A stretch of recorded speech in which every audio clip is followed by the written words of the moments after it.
Uh.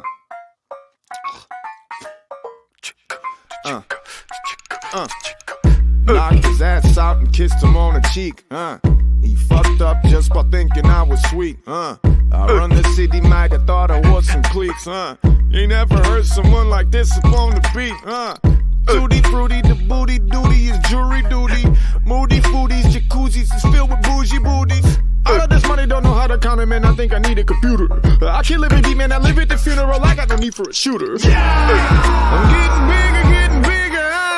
Do you wanna reconsider? Lost control of a killer. I'm getting bigger. The whole label's drug dealers, If you build it, homie, they will come. If you turning up to save me some. Drop down to get your ego on. I don't care for boring people. I think you're lame. I only politic with goons while out the frame. Better take another shot, bitch. It's not a game. I'll beat it out the frame. Baraka, waka, flock of flame. I am a legend, man. You know that I have a problem with acting a fool. I don't talk to police. I know nothing. I swear to God that shit is not true. I'm a barbarian, hopping adrenaline, looking for something to do. I'm remarkable. I'm on a roll. If you need education, I'll take you to school. I'm getting bigger. Do you wanna reconsider? Lost control of a killer. I'm getting bigger. Wake up, brush off, get clean, look good. Put on 2 chains, flexing, but what's up? So fly, 2C, be you, look good. I win, you lose, fuck you, what's up? I don't care for boring people. I think you're lame. I only politic with goons while out the frame. Better take another shot, bitch. It's not a game. I'll beat it out the frame. Baraka, waka, flock of flame. Yeah, I'm the shit. Now I think I will go catch a body. Fuck your bitch. And then I will go take a potty. No teriyaki, ya rock Kawasaki. If you're go you can hop in the shotty. She popping the molly. We'll cop in the squatty. Oh, cookie, loving the body. I'm getting bigger. Do you wanna reconsider? Lost control of a killer. I'm getting bigger. Sing this. 1 time. 2 time. 3 time. Hey.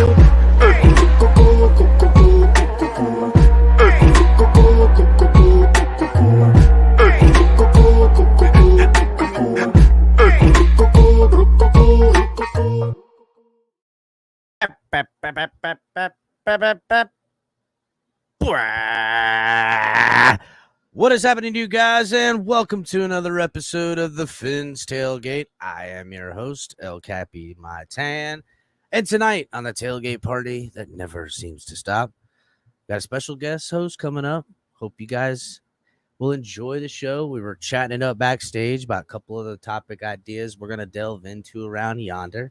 But before we do, before I introduce him and bring him up, make sure you guys are hitting the like button on your way in, subscribing if you're new. If you're watching on Facebook, Twitch, or Twitter, make the mild journey over here to YouTube. Get on over in the chat in the program, hit the like button, subscribe to the channel, and join the family.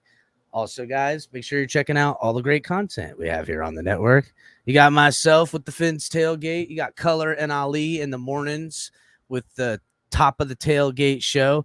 You can catch Lou and Shake Money doing the afternoon show, Smoke Lounge, Drive Time, all that good stuff.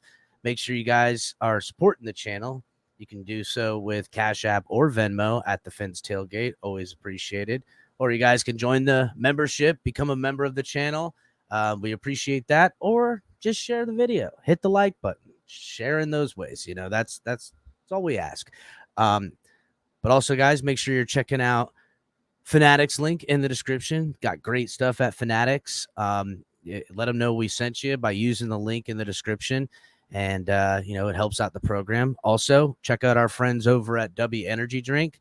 Great energy drink, no crashes. You can check out the video with Shake Money doing the unboxing. He's got some more stuff coming. He's going to share with you guys and show you about what W can offer.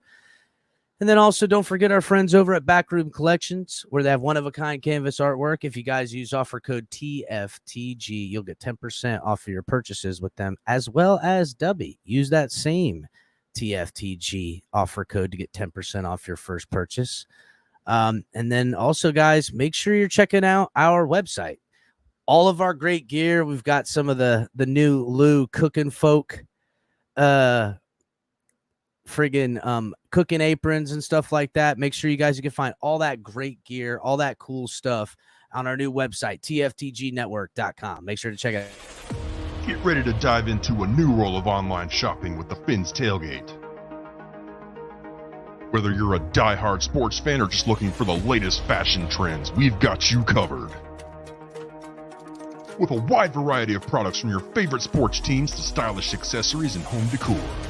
We're your one-stop shop for all things tailgate. Our easy-to-use website and hassle-free checkout process make shopping with us a breeze. Plus, with frequent sales and discounts, you won't want to shop anywhere else. So come on in and join the party at the Fins Tailgate, your new go-to destination for all things tailgate.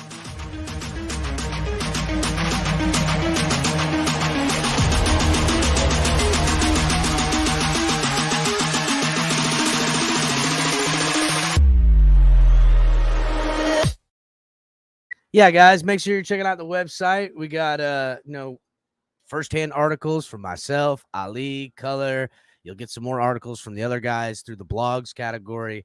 There's up-to-date news. Just check it out, man. We worked hard on it. We're going to be adding stuff to it all the time. There'll be some exclusive stuff. There'll be announcements of, I don't know, all kinds of shit. So, and there's some informative stuff on there too that you guys might like, check it out. And, we'll always be adding stuff, and we work hard on it. So check it out. Make sure you guys are hitting the like button. And without just dragging this on anymore, I'm going to bring my co-host in here. Cat, what is up, buddy? What is going on? What's going on? Thanks for having me. It's, this is the dull time of year. I always say that throughout the entire football calendar, other than June and July, something's going on at all times. But, for these 2 months, because I don't follow any other sports, and I don't think you do either. No. It kind of sucks for us. Yeah, I'm not. I guess I wish I could follow some soccer and stuff. I know they got. I don't really watch golf. It's just diehard football. And usually the only news you get in a time of the year like this is not good news. This is when some stuff comes out, and this is when, guys get in a little bit of trouble. And right now, the Dolphins find themselves with a little bit of those types of issues going on. As you know, we heard about the Tyreek Hill thing. We didn't speak much about it backstage, but since how we're talking in this thing, I don't think anything's going to come from it. It seems like small potatoes at the very minimum. There is charges being filed, but I imagine this to be one of those situations where settle out of court, there's some money exchanged, maybe there's a fine to pay for Tyreek Hill. I don't foresee it ending up in any game or time loss. What do you think, Kat? I don't. Well, let me say this. There's a video, so I don't know why an investigation needs to happen. Just show the video. I mean, I'm not saying show it publicly. Eventually show it public, but I mean, things like that, like something either happened or it didn't. It was an incident that was caught on tape. Did he? It looks like he put his hands on, this person. At least that's what's alleged, and those are the charges. So we'll see what happens. I mean, I can't speculate because, it's. I mean, if it turns out to be something egregious, he could be in trouble. But if it turns out to be, something where he put his hands on somebody, it's probably going to be settled, pretty quickly. So here's some of the facts. And now there's been some news reporting, some later stuff as of late. I don't know if you heard, but there's some details coming out. I guess after he slapped him, he offered him cash right then and there, while also acting as people don't like to they love to throw shade on celebrities, and they always have them in this envision in the moment of like being, I don't know, what's the word I'm looking for? I just had it, but divas in a way. I could buy all this, I could do all that, and da da da. I don't know if that was said. There was some stuff being, said that's kind of how he said things. Also, that he offered the guy, I believe it was like $200 afterwards. What I do also know to be fact that the police were notified in the beginning of this incident, and they didn't press charges, and there was no charges filed in the initial thing.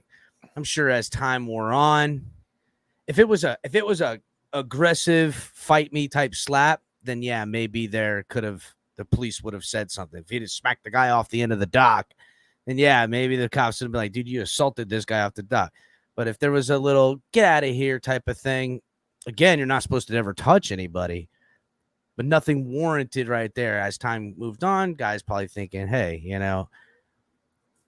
Well, unless it's actually assault, how would the NFL justify Tyreek Hill putting his hands on somebody on a boat dock, but also letting Devontae Adams get by with no suspension when he very clearly pushed somebody to the ground after a football game? We all saw that. Yeah, that was very clear to see. Yeah, and there are examples with it, because I don't know what happened, and if I don't want to ever go back and take my words back, is if something egregious happened, then I wouldn't support that. I don't care what color uniform Tyreek Hill is wearing. But on the other hand, there have been examples of NFL players on one hand thinking they can do whatever they want, and then there have been other examples of common everyday citizens thinking they can extort money from players. That's true. My thing is, there's a video. So look at the video, and then like literally the video is everything you needed. I mean, that's why we have these cameras all over the place. That's why we have them in front of our house. Look at the camera. It doesn't take a 6-week investigation. It's crazy talk. So it doesn't. So here's the thing, and this is where, if I'm going to be, perspectively looking at it, trying to take any bias I have out as a Dolphins fan, that's hard to do. I'm not going to lie. But like, okay, if I'm just going to look at it in a legal standpoint, okay, the video can be damning or liberating. And that's really right. the cut and dry of it. But it could also be damaging to both parties almost equally. If it was Tyreek Hill that kind of slapped this guy just a little bit in a playful but non-aggressive manner, and then the guy turned around and was, for lack of a better term, a dick about the whole situation, then Tyreek Hill shows himself looking like an asshole in the situation by saying and offering money. It's not really win in that way. So there's, I don't know. It's a weird. Yeah, there's like Tyreek Hill might be like, hey, I don't want this video to come out because I don't care about the slap, but the things I said and the things I did and how I acted afterwards is not how I want to be perceived. And probably would even admit that I wish I would have handled things differently. On the flip side of that coin, the guy who could have been having a terrible day, didn't know who these people were, and was a total dick to start off with, then got, love tapped, for lack of a better term, then his response is even worse again. But that guy might say, I'd like you to pay me to not be the bigger asshole. So yeah, that's where there are 300 different types of situations that could have happened. And then I say, just, and I don't need a tape of what happened after the incident. I want to see the hand-to-hand or the hand-to-neck contact from Tyreek. I want the focus up guy. in the slow-mo, because I want to see it a bunch and know what happened. Because if it was assault, that's a different conversation. If it is he slaps somebody on the back of the neck, then that is a different conversation too. Yeah. And that's what I'm interested in seeing. I mean, in our society here in 2023, I don't understand why we go back and forth on all this stuff when there's a video. I mean, if there's anything else in your life, you'd say, just show me the video and we'll make our decision from there. Touche. Then we'll debate. Once we have evidence to look, then we'll debate on the semantics of the circumstances. All right. So, but yeah, along that's the type of stuff we don't want to talk about in the news. And that's the stuff that comes around this time of year. But also there's something that looms in Dolphins news. And we spoke a little bit on this. Dalvin Cook. The Dolphins have been, winking and blowing kisses at Dalvin Cook all off season. But then the draft comes. And there was a point, and Color points this out a couple times. There was a point where a couple weeks, probably 6-8 weeks before the draft, it really started ramping up with the Dolphins, Dalvin Cook interest, mutual interest, the rumors, the everything. Then I forget which player it was, but, sometimes they'll say, oh, Dolphins player gets a new number, da-da-da-da. But there was a player that got the number 4. Cater Kohu got it. It was Cater Kohu that got the number 4. And then after that point, the Dalvin Cook talks almost completely silenced. And then the draft came up. And then we ended up drafting A-Chain. And I remember when Cater Kohu got the number 4, because Color brought it to my attention. And he goes, oh, do you think they gave him 4 and this is a signal to Dalvin Cook that maybe not a signal to Dalvin Cook, but a signal to the Minnesota Vikings, who were probably playing hardball, admittedly so, because they ended up cutting him, or, whatever situation it was in money exchanged and draft picks and whatever. They said, no, here's our signal. We got a player number 4 now. We're looking on to the draft. And then they drafted a running back. Circumstances have changed since that point. Now that he's been cut, it's been pretty well documented. The Dolphins have an offer on the table for him. They do. We just don't know how low of an offer that is. And also, when you look at the other teams, presumably the Jets and the Broncos, we don't know what that offer is either. Overall, what I think is that I think Dalvin Cook and the Dolphins are both handling this perfectly, because look, Dalvin Cook is somebody who's looking for his last, I'm not going to say big contract, because, he's 20, he's going on 29 years old, which isn't, ancient, but he's coming off 4 consecutive 1,100 yard seasons. He looked really good last year. Might be declining a tad, but he's still a really solid player. I'm not going to say top 5, but let's comfortably say top 12 running back in the league. He would immediately take the Dolphins from Raheem Mostert, even though he played really well last year, from a 30th best running back in the league to the 12th. And the reason I think they're both playing it really well is because if somebody goes down in preseason, and Dalvin Cook can just slip into a starting role, he has the ability to prove that for another year, and then not only get decent money for that year, but also get a big contract for the year after. Where I think the Dolphins are playing it well is they're not set at running back per se, but they've got a good top 3 guys: Raheem Mostert, Jeff Wilson, and Devon Achane. And Achane has been the talk of, OTAs, and you can see the speed right off the bat. And we know that Mike McDaniel can make use of this speed. Ultimately, what I think it comes down to is the Dolphins are either going to stick with what they have, or they're going to get Dalvin Cook at a really good deal. So when you say, and I couldn't agree with you anymore, when you say to the point that they're both in great positions, Dalvin Cook has a number. We've heard the whispers about it. He wants 10 mil or something around that, or something of 10 mil or no. Now, from where he sits in the position, there's not a team out there that needs him for 10 mil. But one of these teams that are looking to compete, a team like Denver, one of their guys go down, or Raheem Mostert goes down. Now him at the table, he's got a little bit to kind of hold. But if preseason comes, teams lock in their running back rooms, maybe he would settle for the Dolphins. It's really a play and wait for the Dolphins. Now, again, somebody goes down or another team to play and wait for Dalvin that one of their top running backs go down. They're willing to cough up the extra money more than they would. From reports that I'm getting, it was somewhere around 4.5, 5 mil that the Dolphins were going to offer. And to me, that is a perfect number to put on him.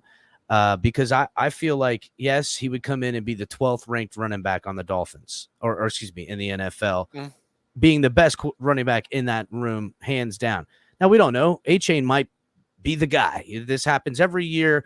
3 or 4 of these young rookie running backs take the league by storm. It happens all the time. Maybe we got one of those guys. I don't know. He definitely got some serious talent.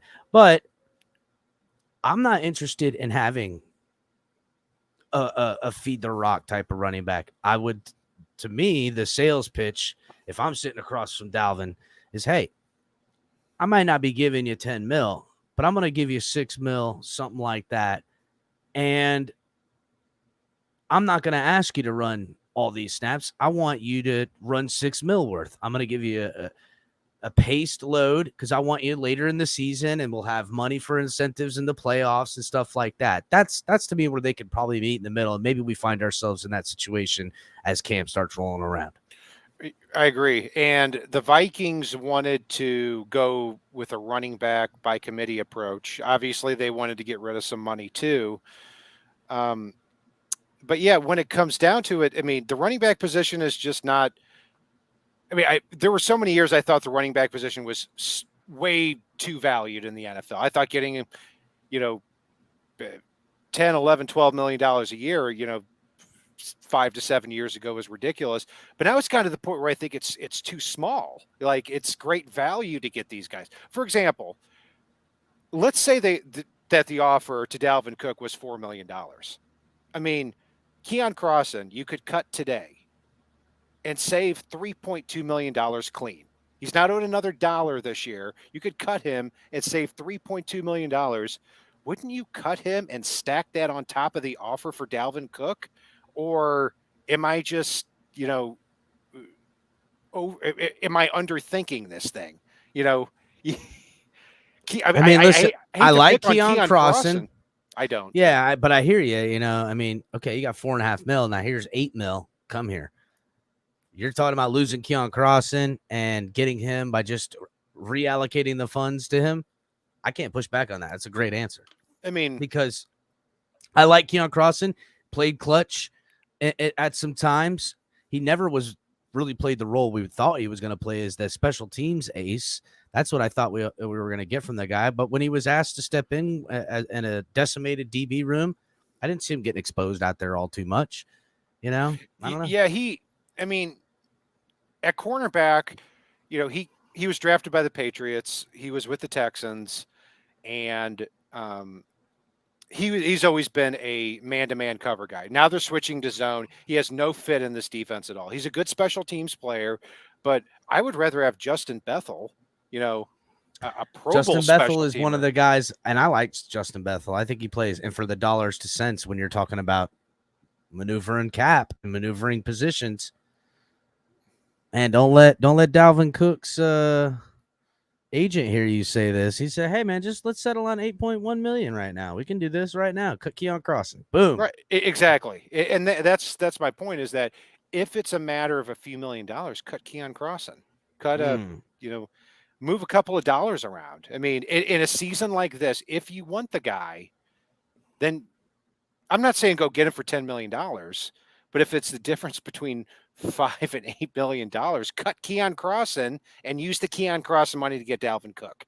I mean, it should be that simple. But on a larger scale of what we were talking about there is that I overall like the running back by committee approach. I find it tantalizing, though, that you could take your running back position up a full letter grade if Devon Achane is what you thought he would be, and he can be used in the passing game, and Dalvin Cook is your number one guy. Now, people will say, also, what do you do with Raheem Mostert and Jeff Wilson? I still think that one of those two guys can stay on the roster.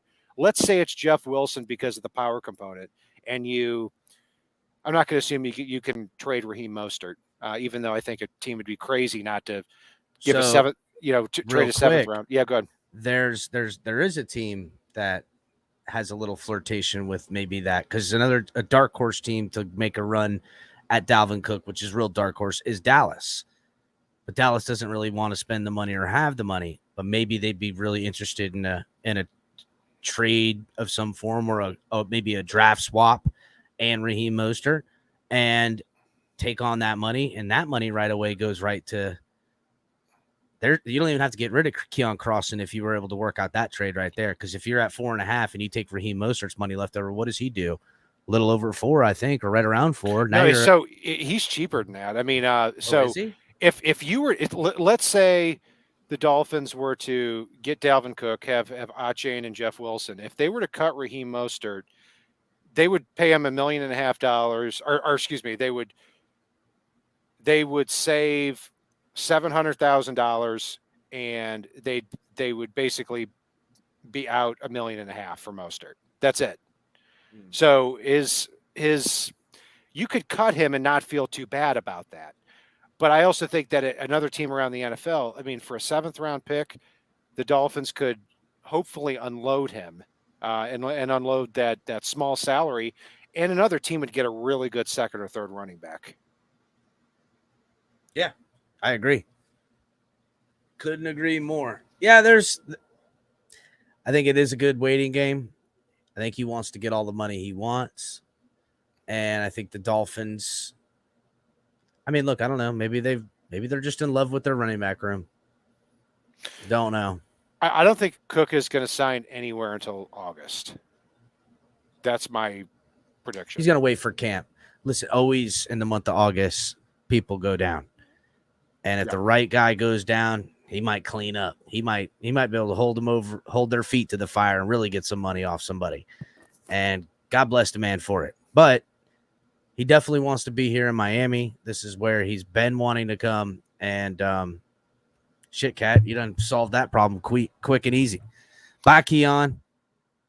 I do think Dalvin Cook will be a Miami Dolphin. That's my prediction for the Dalvin Cook fans, is that unless something crazy comes up, because even if a running back goes down for another team, or there's a injury from a previous running back, like Javonte Williams for the Broncos, I mean, tore 3 ligaments in his knee. I don't think there's a chance that he's going to start of the season. Maybe he is, and his backup is Samaje Perine, who's been a good role player for the Broncos. I mean, if the Broncos are trying to win now, I mean, why aren't they signing him now? I mean, if it's only a matter of a couple of $1 million and moving those things around, it's for the same answer, is that Dalvin Cook is in a slight decline, but he's still a top 12 running back. And that's where it makes the perfect fit for the Dolphins. In a season like this, I wouldn't advocate for signing a Dalvin Cook really in the last 25 years, that type of player, for one season.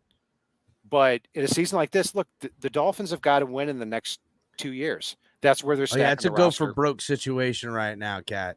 Yep. It's a go for broke, because if it don't work, I don't know what kind of, I mean, look, there's a way in which they can tweak, but there's a couple key positions I think we know what we're talking about, that if it doesn't work, not that will, I don't know. I don't know if this fan base is going to take a reset right now. You know what I'm saying? Like, it could be a real turning of the guard around here if things don't pan out.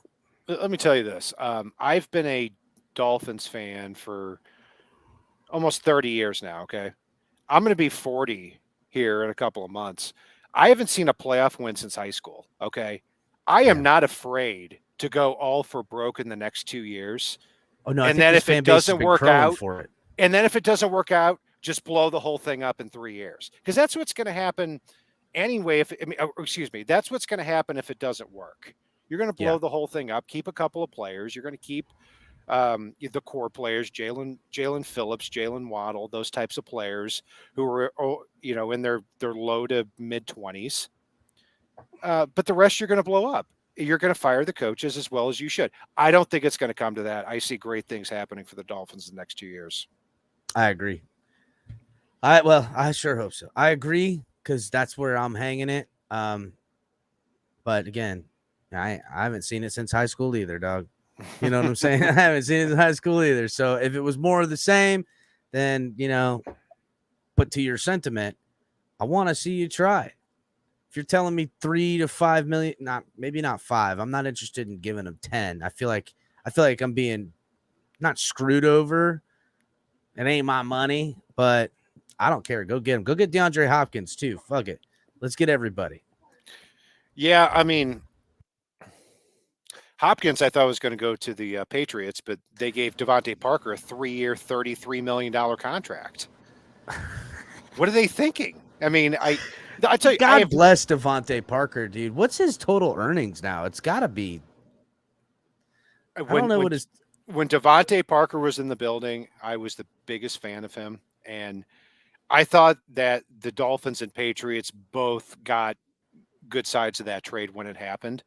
I never thought there was a chance in hell they would end up re-signing Devontae Parker at 30. And coming off a season where he was good, but you're going to sign this guy till he's 32 or 33 years old.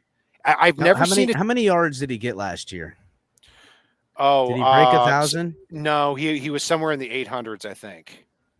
He's been that guy his whole career, dude. That's who he is.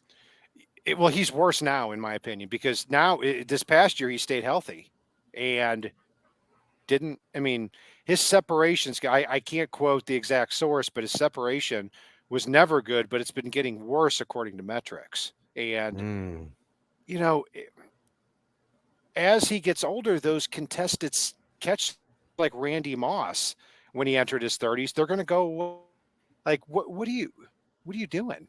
And they also coupled that by extending Juwan Bentley, who is a really good 2-down linebacker. This is a guy that ran a 5 flat coming out of college. He can only play 2 downs. So I've never seen a team dedicated to giving $9 to $10 million a year to just such average players like they did a couple of years ago when they signed all these guys, Hunter Henry, Janu Smith. I mean, they signed 12 dudes and they spent $250 million and they were still a C+ at every position. The Patriots are going down this year. Oh yeah, no, that ship's been slowly sinking, and I can't wait to see them eat their own when they acquire their first losing record. And however, you know what I'm saying? They're gonna have a losing record this year, I think. And the rumors and swirls of has Bill lost it? Da da da da. Will they bring up the next guy? Probably what's his name? The OC gonna give him a job or something like that. I don't know. They're gonna start eating their own, but they're gonna start turning on each other. And Bill's got to then ask himself. Belichick's 71. I mean, yeah, that's what I was gonna say. He's got to ask himself: is he ever gonna catch Don Shula now that he's wasting year and falling behind? You know what I'm saying, in the win-loss category, because he's getting more losses than wins. You know what I'm saying? Yeah. With the ratio and all that, I don't know. I know he is petty though. That guy is super petty, so maybe he'll just do it forever. Who knows? Yeah, I mean, I think Belichick is overall in totality the best coach in NFL history. But what subjective? I've disagreed so much with the personnel decisions they've made over the last 10 years. They've whiffed on almost everything. I would say, as far as a coach goes, these winning coaches, they dominate eras, and sometimes they figure out one era and set the tone for a new era, but when the era changes again, that's when they kind of lose their touch. And that's where he's at. He's kind of followed the method of a lot of great coaches, not too dissimilar to Don, but when it changed, like he changed it, but game kind of passes us all up at times, I would imagine. But yeah, this is where the ship goes down, and this is where the media talking about them is, has Bill lost it? Dun, dun, dun. The whole scroll down at the bottom is Bill Belichick. Will Robert Kraft fire him? Will he promote his son? I don't fucking know. But Yeah, I mean, who cares on that part? I mean, if he does or if he doesn't. I mean, I think the Patriots are finished. I really do. And then I mean, because you look at it, and it comes down to talent in the AFC East. Like you're going to have, like, I don't think you can even compare the Jets to the Patriots on the field at this point from a personnel standpoint. Maybe Belichick can coach a player from a C plus to a B plus, but he's not going to coach a bunch of C plus positions to A plus talent. It's just not going to happen, and that's a good thing for us Dolphins fans. yeah, it's funny because for all those years when they were the big bad boogeyman, I don't even think about him anymore. I haven't thought about him in any way. The Jets either. Like, I'm thinking about the Jets now because they got Aaron Rodgers, but honestly, it's just because I think I'm going to watch that whole thing. If you want to see a shit show, when they're going to end up, when this story's over, it's going to be Rodgers blaming everyone. The organization going, well, we can't blame it on the guy we just paid all this money and traded all this stuff to. And if he points the finger at blame at Saleh and they clip Saleh because of this and want to go in an offensive direction, which his guy's already there on the offense, that's going to be that's going to be the selling point to why they got rid of Saleh. We're going to go in a more offensive direction and really make a real run at this. It's going to be, they're going to jet this whole thing up. They're going to completely agree with you. So when I look at the Jets, I could see it going one of two ways. Is on the positive side, Aaron Rodgers has been in Green Bay, cooped up for the last 5 years. Now he goes to the Jets. Jets have a very good supporting cast, unfortunately. I mean, if they get Breece Hall back, Garrett Wilson, Offensive Rookie of the Year, signed Alan Lazard, you know, he has a better supporting cast by far than he had in Green Bay last year. But on the other side, and the defense to boot. Yeah, yes, and most importantly, the defense. I mean, the defense went from literally one of the worst in the league to the best in the league overnight, and it's Saleh is really good. He's really good, and Sauce Gardner and getting DJ Reed in free agency. Yep, it had so much to do with that. When you could go from having no cornerbacks forever to having two really good lockdown cornerbacks, that makes a difference. But anyway, I could see it going one of two ways. Aaron Rodgers reunites with Nathaniel Hackett, his offensive coordinator from the Packers. They jump off quickly, and Rodgers plays with a chip on his shoulder, or Rodgers gets 7, 8, 9 games into the season and thinks, I just don't, whatever. Because Aaron Rodgers has an FU personality with FU money. That is a dangerous combination. Here's what I wonder. Not to throw shade at Green Bay, but the media is in Green Bay. The way it's covered is going to be a night and day situation to how New York media is going to be all over that. They're already all over it. And right now it's the honeymoon period. When they're asking Aaron, and look, it might not happen at the first. It's not going to happen at the first loss. It might not happen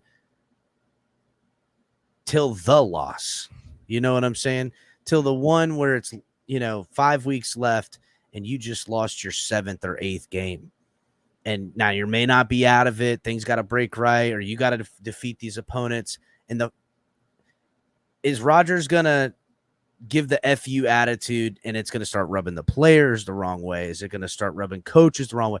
Is the power vacuum? Is people going to start clutching their pearls thinking heads are going to roll around here? And does every man start working for themselves? And I speak out of experience as a Dolphins fan. I've seen this exact type of show happen, not with a figure like Rodgers and the media doing this, but I've watched it happen in New York a couple times.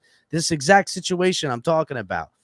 We can literally see that whole thing coming up where the media just chews them up. They turn on each other, and it just becomes a thing where we look up from down here in the South and we're like, man, look at them go, bro. There they go again.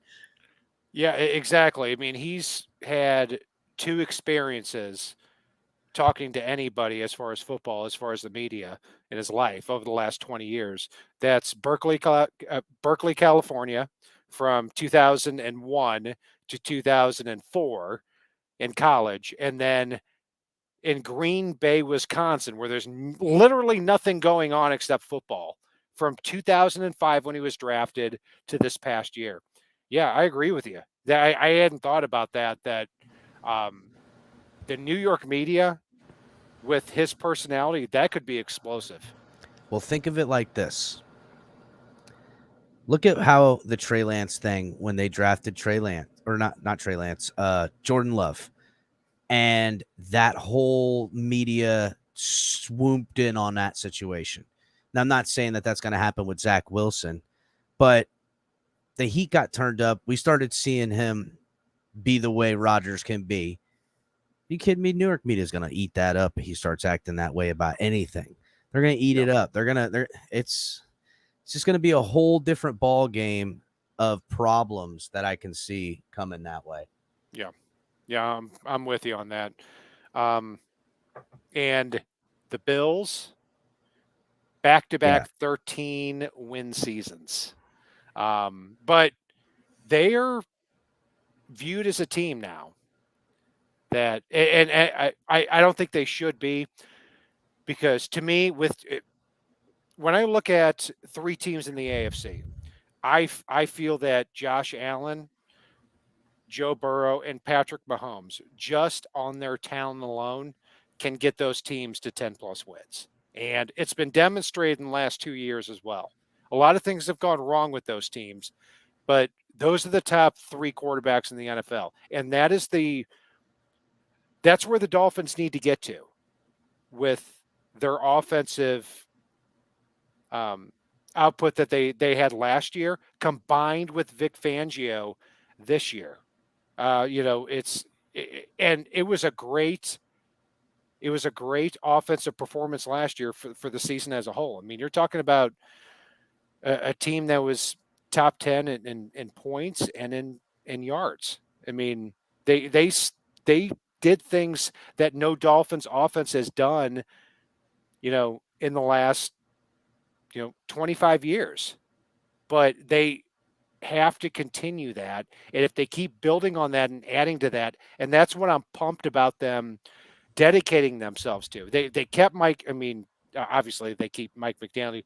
They keep Frank Smith as their offensive coordinator. So Tua finally has continuity in his offense. Mm-hmm. He's never had. I can't remember the last time from college to the pros he's had an offensive. It's also keeping Darren Bevel, around as well. They kept a lot of continuity on the offense. I mean, they brought everybody back while the tight end position admittedly didn't get the output I think they desired. They've made changes in that. How it'll fare, I don't know. But and on the other side of that coin, the defense carried its fair share of blames, needing stops late in some of these losses. But for a lot of things, a lot of injured players, I think it was pretty clear that in situational football, I'm blanking on our coordinator's name last year. DC. Josh Boyer was a fish out of water, and was definitely in over his head at times when it came to situational football late in games. Some of these better quarterbacks, better football teams, better offensive coordinators or offensive head coaches could expose him in bad situational football.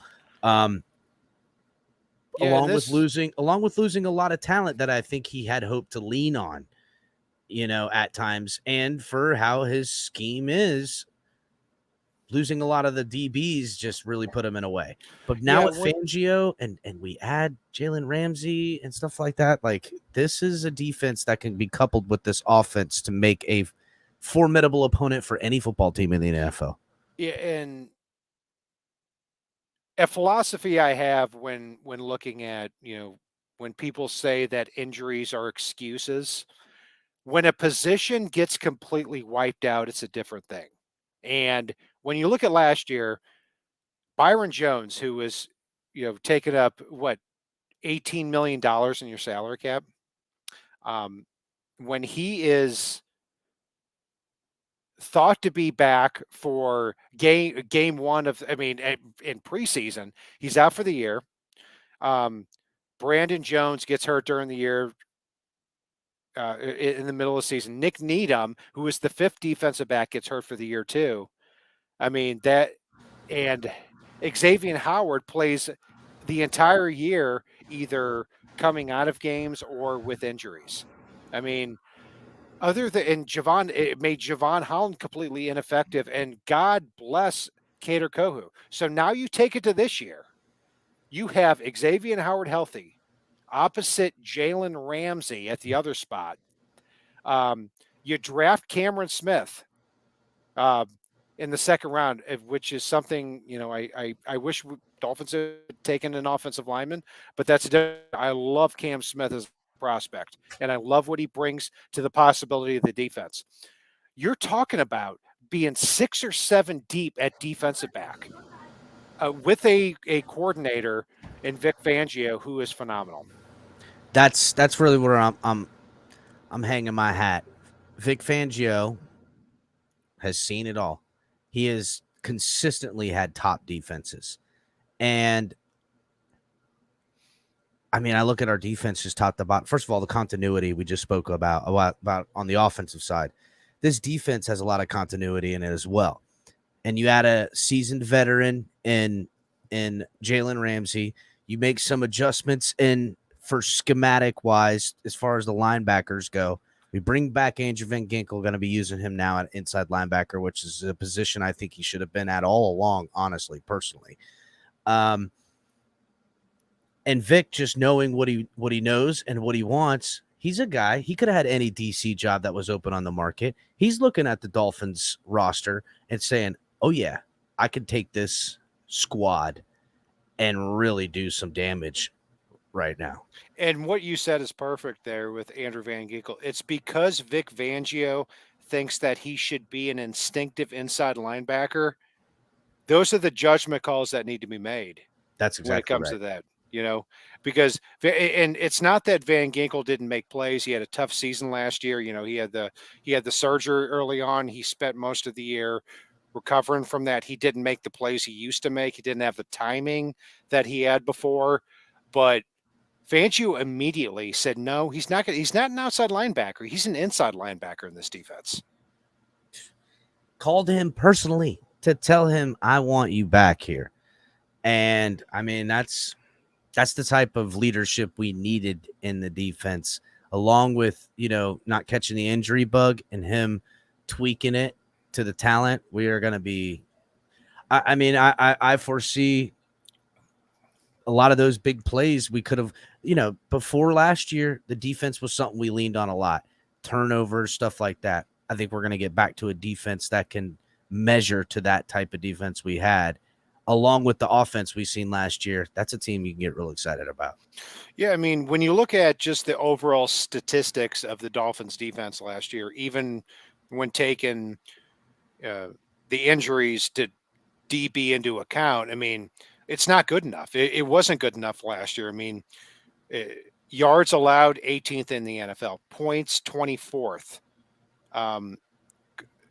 quarterback rating 27th of opposing quarterbacks, pass ranking our passing yards allowed 27th, completion percentage 24th, third down conversion 26th.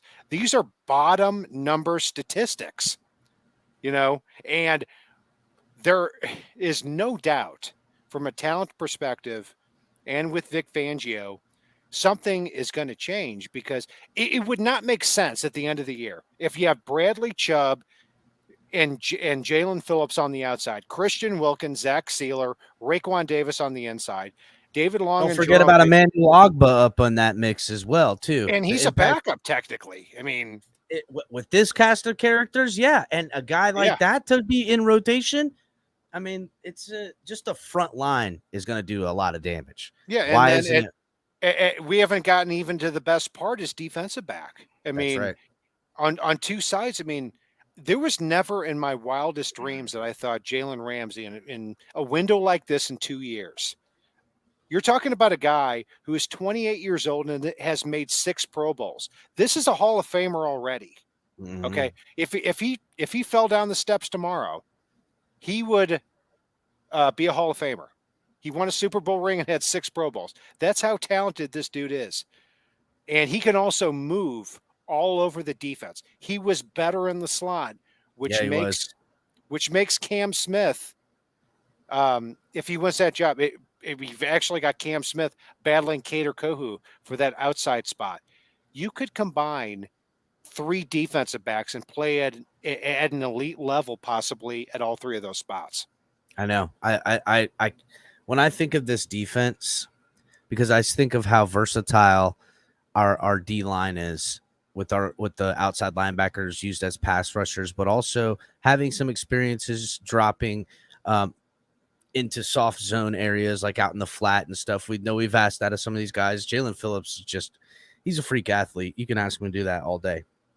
While versatility with our inside linebackers being used as pass rushers, able to come up, showing some, only two off-ball linebackers out there. Maybe a Sam and an inside or something like that, depending on how they run their formations.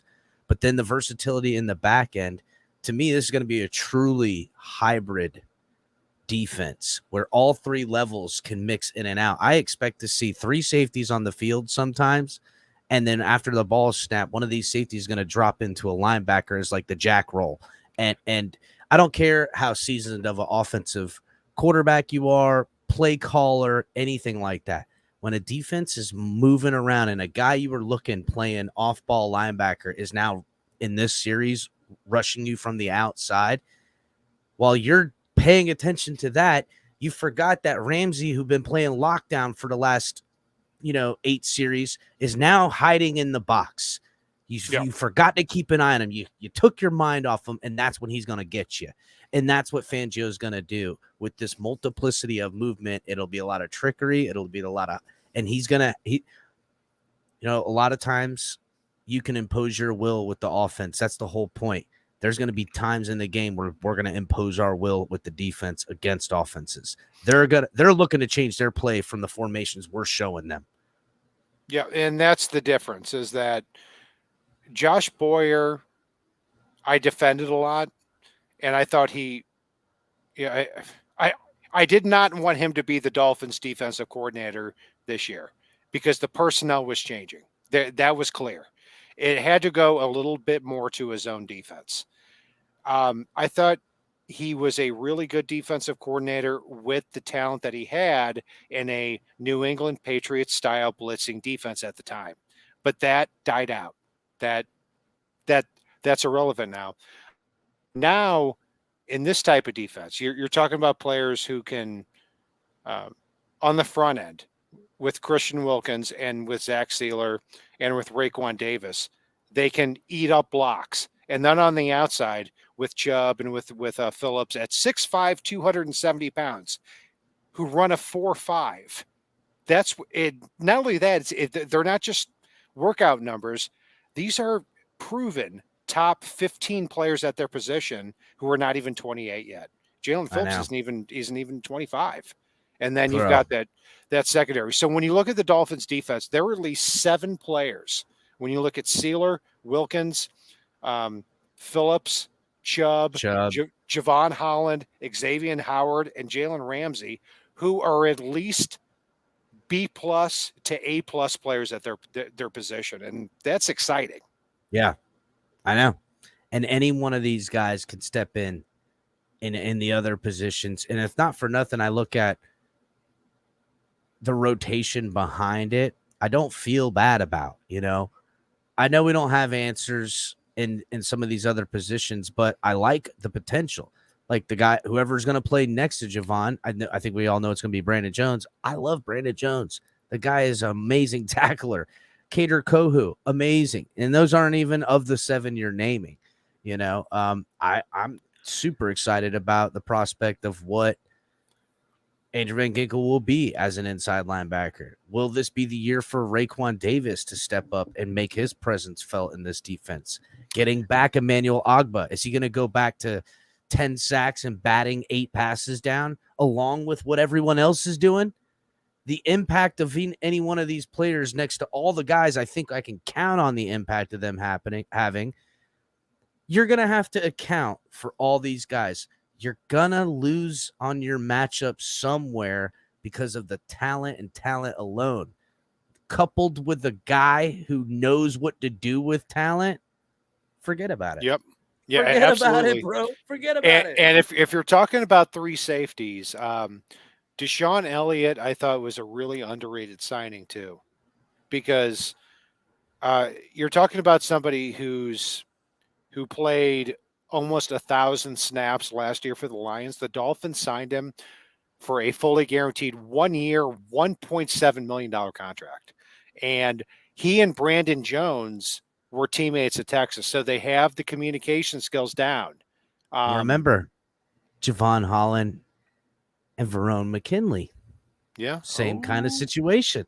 Didn't even think about that. Look at this. A lot of continuity. And what does Fangio want that we know, because we've heard out of the horse's mouth, well, the X-Man's mouth, he said exactly, talked about them having the ability to make plays at times and the communication in the back with all the continuity dating back for a long time. That even the guys that are new, Verone McKinley, been here a year, but still technically new, Deshaun Elliott, they have continuity with the guys already on the roster, and schematically they all fit as well. This defense is going to roam around. It's going to chew. There's going to be teams that are going to they got nothing for us. They can't do nothing against us. This defense is going to eat their lunch. Yeah, I mean, and when you look at the continuity of the tandems that we talked about, I mean, when it comes to zone defense, which Vic Fangio is a master of, it's all about handing off one defensive back.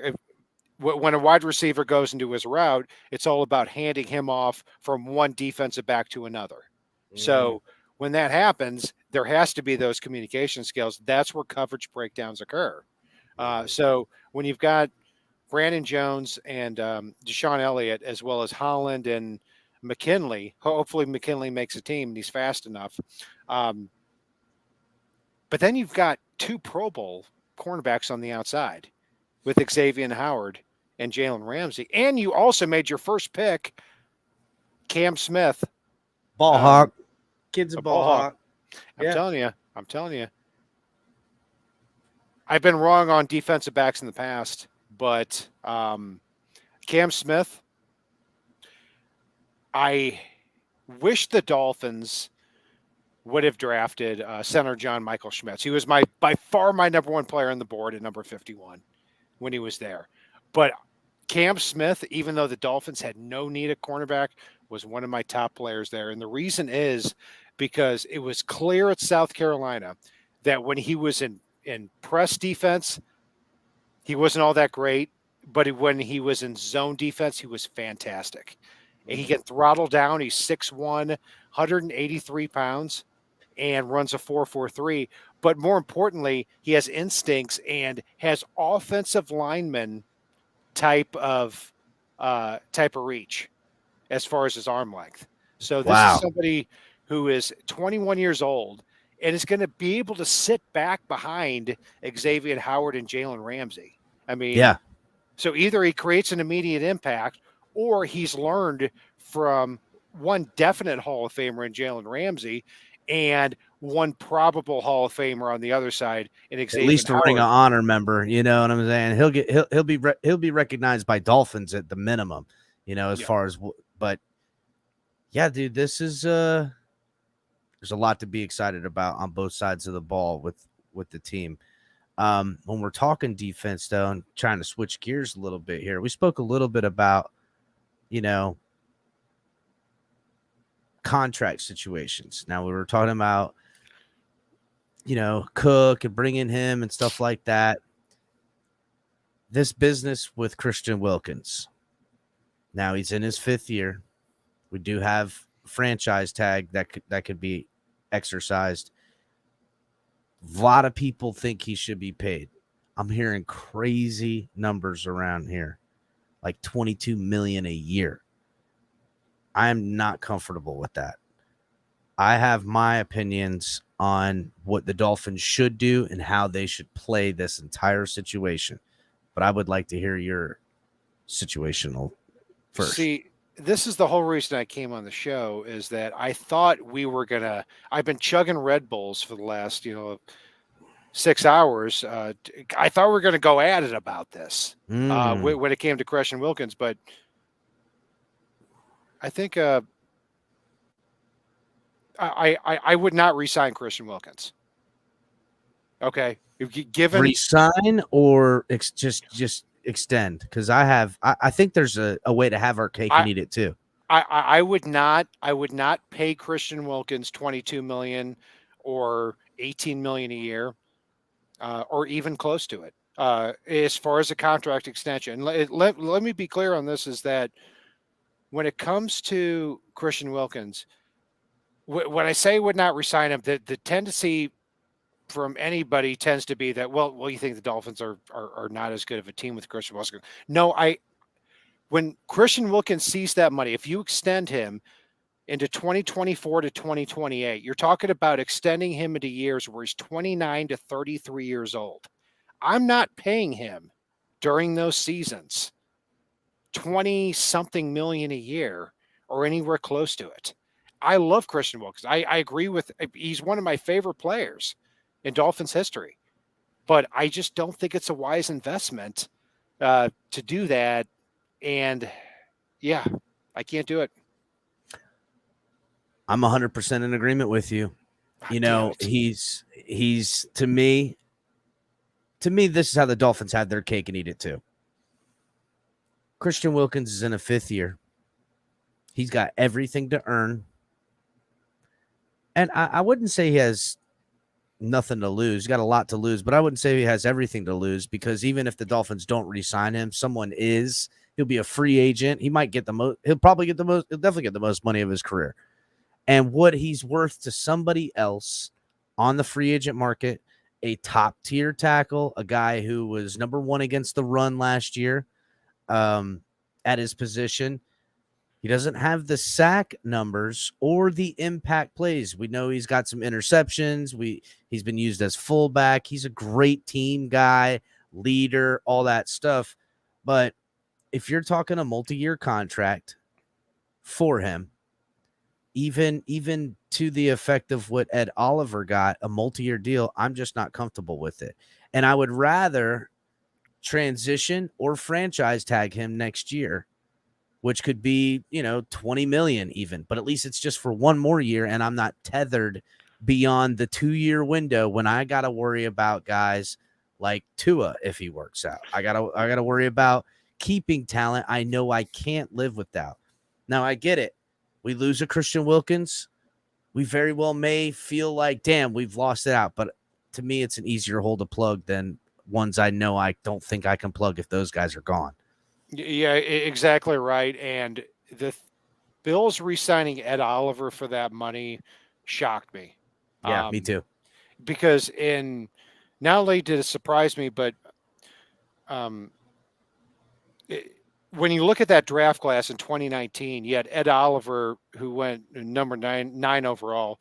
Then Wilkins went, and then Dexter Lawrence went, and then Jeffrey Simmons went, and then Dexter Lawrence. And it clearly defines the market for Christian Wilkins and what he wants. He wants and deserves more than Ed Oliver.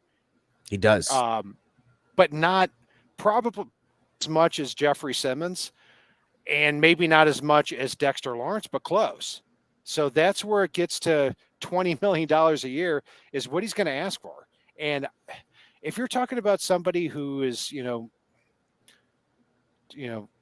couple of years younger, or is an edge rusher or a cornerback or a real impact position, then that's one thing. And if this were Major League Baseball, where rules didn't matter, you could pay anybody whatever you want, it'd be a different conversation. Yep. All right. Yes, 100%. I agree with you. I think there's no thing. So guys, I'm just gonna do the rundown real quick, Kat. All right. Yep. So guys, we've reached an hour mark. Make sure everyone's hitting the like button, subscribing if you're new. If you guys are watching on Facebook, Twitch, or Twitter, come on over here to YouTube and subscribe here on the network. Make sure you guys are checking out all the great programs we have here on the network. We got myself, El Capitan, with the Fins Tailgate. You got Color and Ali doing Top of the Tailgate in the morning, super early, 6 to 8 a.m. Eastern. Make sure you guys are checking them out. You guys also have Lou and Shake Money doing the afternoon drive time, smoke lounge. You can catch them on the weekends, panels, shows, great stuff happening all the time. Make sure you guys are checking out all the programming we have around yonder. Also, guys, help support the show by hitting the link in the description for Fanatics, officially licensed official gear. Using our link will let them know that we sent you, and we really appreciate that. Also, guys, check out our affiliates with W Energy Drinks. Got awesome products, all different flavors, no crash, great energy, workout, pre-workout. Anything you guys need, check out all the products. Link is in the description. And if you use offer code TFTG, you'll get 10% off your purchases. And then also, guys, make sure you're checking out Backroom Collections. One-of-a-kind canvas artwork, a lot of good Dolphin stuff. They got little mini helmets, cool things all over. TFTG will get you 10% off of your purchases with them. And then, guys, we got our stuff on the website. Make sure you guys are checking it out. All the stuff you guys love and new stuff all the time. Website is changing the game. We'll have articles, all kinds of good stuff. Make sure you guys are checking it out. Get ready to dive into a new world of online shopping with the Fins Tailgate. Whether you're a die-hard sports fan or just looking for the latest fashion trends, we've got you covered. With a wide variety of products from your favorite sports teams to stylish accessories and home decor, we're your one-stop shop for all things tailgate. Our easy-to-use website and hassle-free checkout process make shopping with us a breeze. Plus, with frequent sales and discounts, you won't want to shop anywhere else.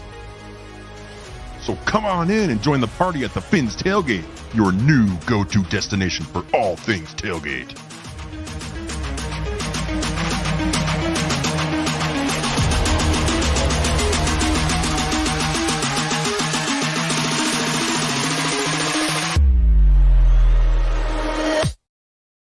So, yeah, guys, make sure you're checking out tftgnetwork.com.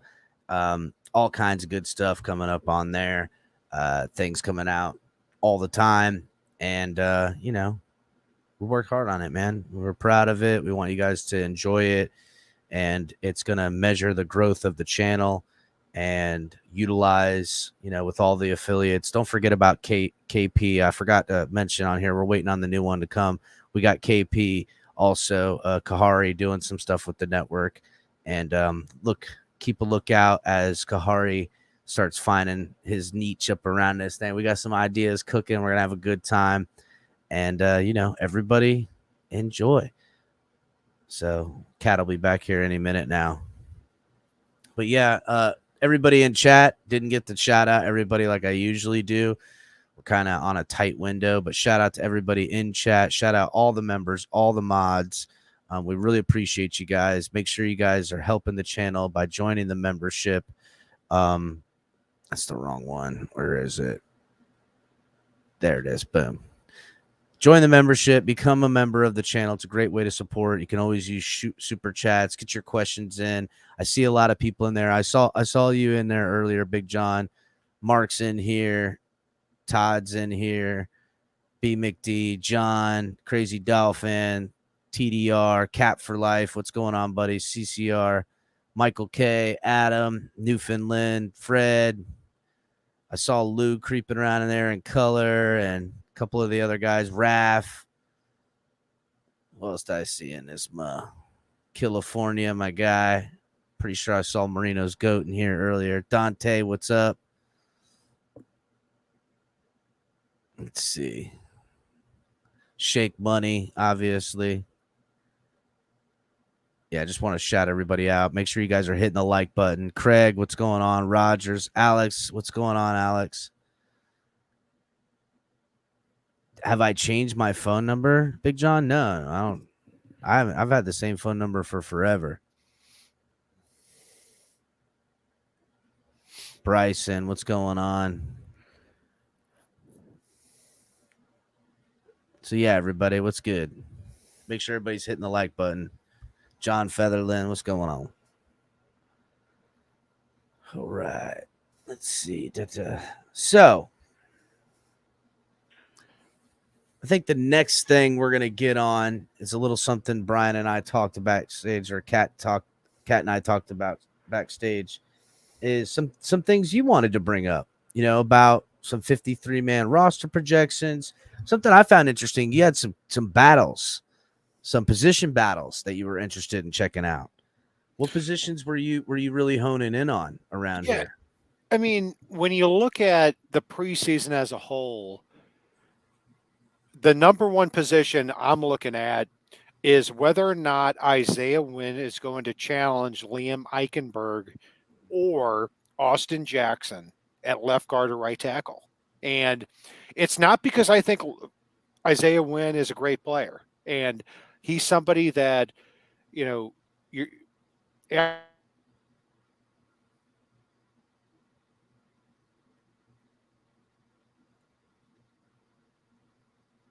Uh-oh. Cat kind of froze up on me.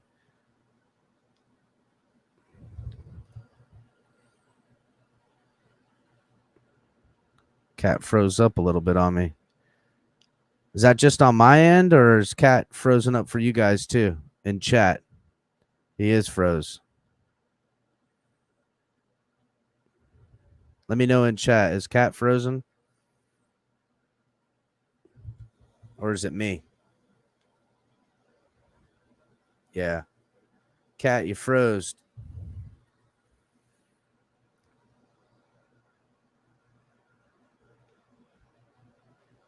He makes an interesting point. He'll come back. He makes an interesting point. The battle, and the question I'm going to ask him when he comes back is,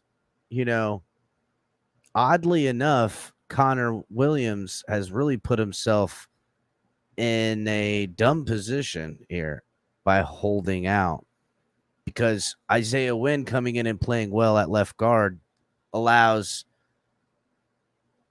also Connor Williams being out allows Eichenberg to then find a home at center.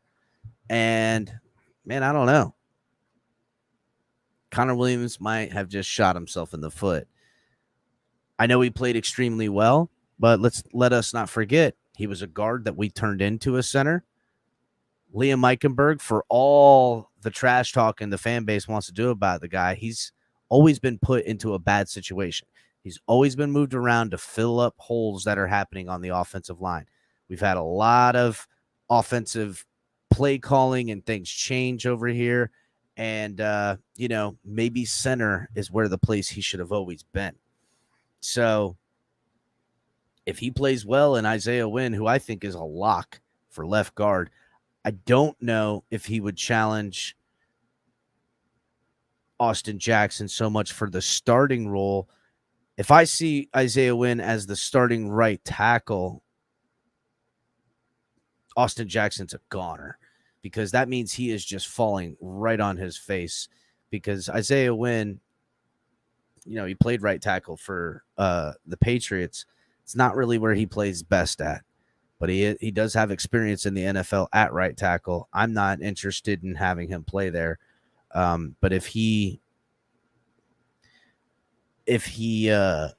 doesn't work and we have to use Isaiah Wynn there, that's not going to be good.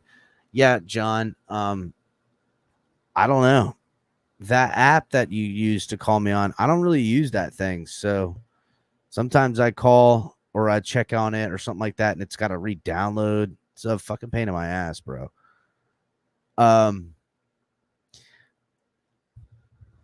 Any questions from chat that you guys got about the topics we've discussed so far? About Christian Wilkins, extension, about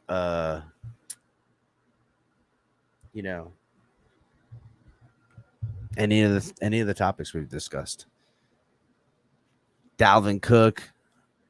What do you guys think about getting rid of Keon Cross and turning that 4.5 mil into 8.1 mil and go ahead and just get Dalvin Cook? Yeah, I'm not.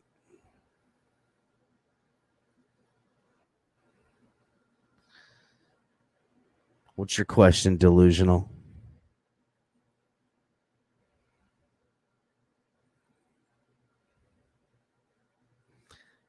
Thank you, Cap. I see you, Cap. I see you. It said, Chris, can you read my first question? Where's it at? Bro, did you go to Thomas Jefferson Middle? Did I? No, I didn't go to Thomas Jefferson Middle. What's up, Cat? What's up? So I was just talking in chat while you were gone. So, okay. The thing I was thinking about when you said Eichenberg battle with Isaiah Wynn or Isaiah Wynn with right tackle. If I see Isaiah Wynn at right tackle because Jackson has completely fallen on his face, I'm not going to be happy. I think Isaiah Wynn is a lock at left guard, and I think Connor Williams with his holdout is the worst time to hold out for him because on the contrary of how a lot of people in the fan base, their sentiment on Eichenberg, I've always seen a talented guy, a guy that the Dolphins have obviously seen enough talent that when things go wrong, they're asking him to fix the hole. And there's been times he's gotten outmaneuvered and stuff like that, but maybe center is his home. You know what I'm saying? It better be his home because left tackle was not his home. Left guard was not his home. Right tackle was not his home. But I could see somebody, a intelligent player coming out of Notre Dame being his home. I don't see that transitioning well to. I mean, maybe a backup center position as it projects today. I mean, but Connor Williams was a force at the center position. I'll go a step further. I will shout from the rooftops that I would take Connor Williams and Robert Hunt in contract extensions over Christian Wilkins. I would not blink. Oh yeah, at all. I would. Part of the reason I'm not interested in extending Christian Wilkins is because of guys like that and other guys that Christian Wilkins is going to cost too much money for guys I know I'm going to want to keep around here next year. And I want to keep him, but not for that money, bro. No way. Yeah. Yeah, I'm with you on that. Look, Eichenberg is versatile. He can play a lot of different line positions, and maybe based on the strength and numbers with the positions he plays that he does well. And there's given that he just recently relocated from a left tackle at Notre Dame to a short-armed, he's always had short arms, to the left guard position, and then to center again, or to center. I mean, maybe that works out. But Isaiah Wynn is a player that has played at a very high level, not only at Georgia when he was a first-round pick in 2016, but he was left tackle at Georgia, and the Patriots thought enough of him as a 6'3" tackle to keep him left tackle, and thought enough of him just a year ago to pick up his fifth-year option as a rookie from that draft class and guarantee him $10 million. And then he got hurt, and then they moved him to right tackle. They moved him to left guard with New England. So he has positional versatility. The difference with him and Eichenberg is that he has shown the ability, Isaiah Wynn, to play the position at a high level across the offensive line. Yeah, he's a big boy too. It's weird with Eichenberg because it seems like sometimes he's got great technique. Other times he just looks like he's super slow. He's reaching. His arms are too short. He doesn't have enough anchor. But, if he could be the guy that snaps the ball and first off the line and get, as the help man one side or the other, or they'll pull the center and have him come and set an edge or something like that. If he could find a way to be dynamic in that way, that would be awesome. Now, Connor Williams, though, he showed up and showed out as a really I think the day we signed him, I said, oh, here goes our new center. They're going to try him out at center. It just seemed like an obvious move to me. Then when they said they were snapping him, there was some surprise. I didn't understand why. I thought it was a great idea if he can win at center. I get it. Centers get paid decent money. He wants to get paid decent money. I don't know. It seems good to, at the very minimum, have Eichenberg there in a case of break glass in case of emergency type of situation as well. If Connor Williams doesn't. Yeah, if there are reports coming out of camp that Liam Eichenberg is looking good at center, then that's an exciting thing. Yeah.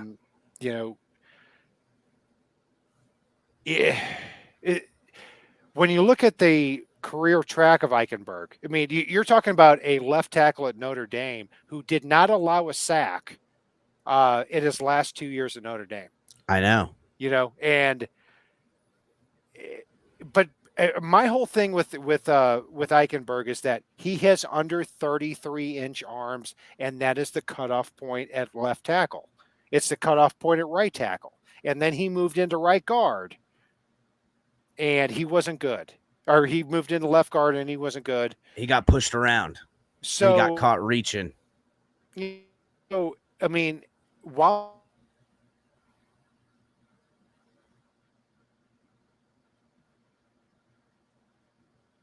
Uh-oh. We're losing you again, Cat.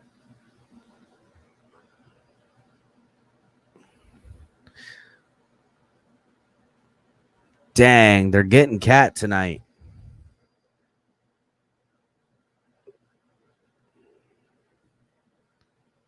Ali. They're getting them tonight, Ali. I think it's StreamYard because it got you too. I'm watching on my phone. It did the same thing to you. Nuh-uh. I wasn't. I'm watching on my phone, bro. I'm not. Nope. Did I freeze commenters in chat?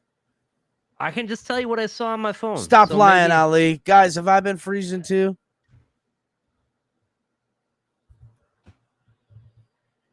You did for a second. I mean, it was a good 30 seconds, so I don't know.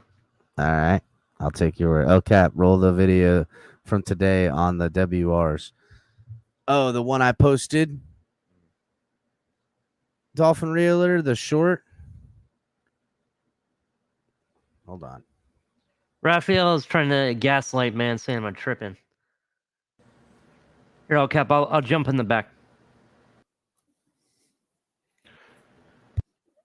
What up?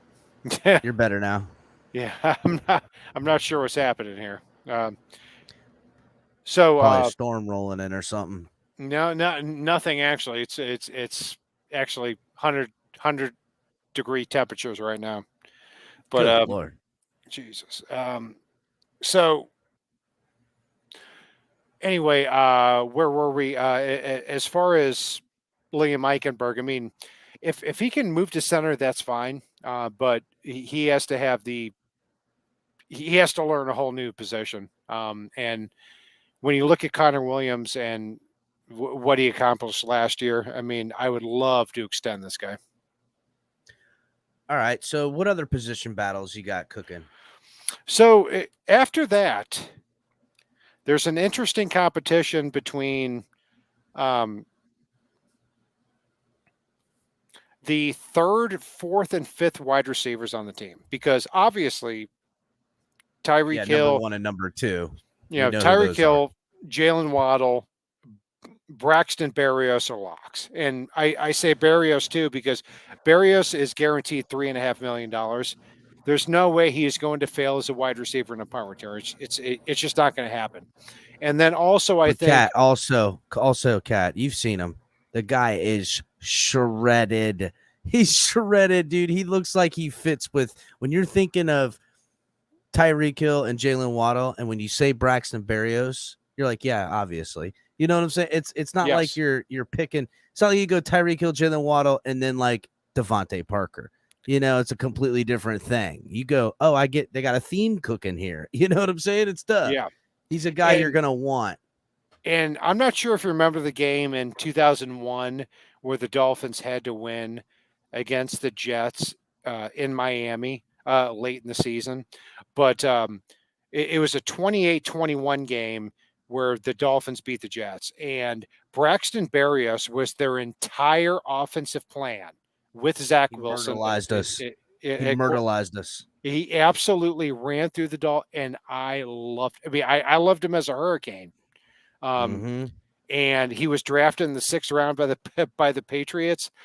He was cut by them, and he bounced around the league, and he was a pain in the ass for so many Dolphins in that game. And then once they figured out Braxton Berrios, the game was over.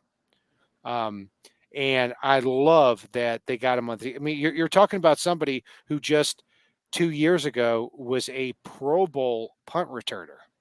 Yeah, what kind of impact does that make? And now he's also somebody who can gain separation at $3.5 million. But going back to our point, Tyreek Hill, Jalen Waddle, Braxton Berrios are locks. And I also think that the 4th receiver for the Dolphins is going to be a special teams guy.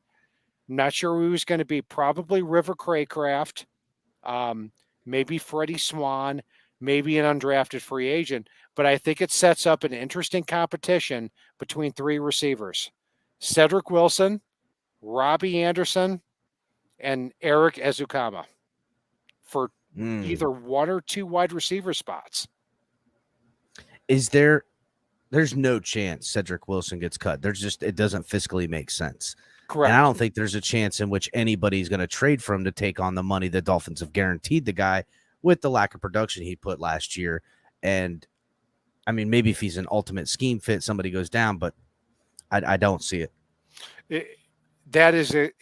What you said is right on is hitting the net. Is exactly correct.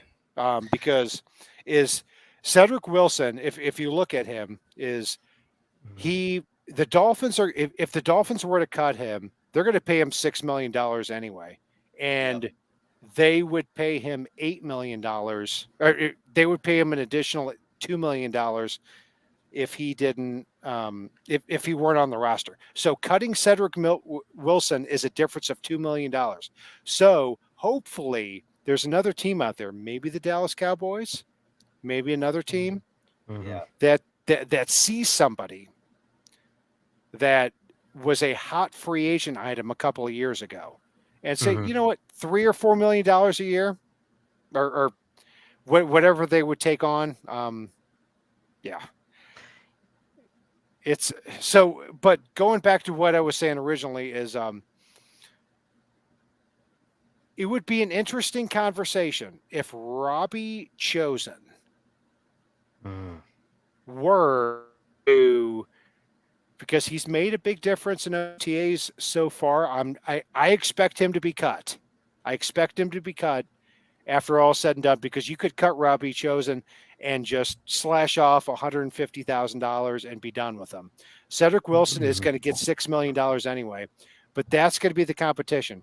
Robbie Chosen, Eric Izukama, and Cedric Wilson, 2 of the 3 guys get those spots. Kat, I have a question real quick. I just came up for a second to ask this one question since you guys are on the topic. I would assume we should all expect to see a lot of Cedric Wilson during the preseason. He'll probably play all 3 games or however many games they have. There's somebody mentioned it just a few moments in the chat. Do you think the Lions would be a target for Cedric Wilson, or would they be looking at him because of all the suspensions they have on their team? I don't have access to the chat, but yes, that's whoever said that, very good observation, because of the gambling thing. Jamison Williams out 6 games. Quentin Cephas, who was a promising receiver, was cut outright. So now that Amon-Ra St. Brown is their go-to receiver, and after that, you've got Josh Reynolds and Sam Laporta in the 2nd round at tight end, but that's it. So yes, that would be a perfect fit for the Lions. And the passing offense is big on them. And Color did a show the other night on it with KP, one of our other guys, talking about quarterback rankings and stuff. And as far as efficiency and win rate and all that good stuff, he was 3rd behind only Patrick Mahomes,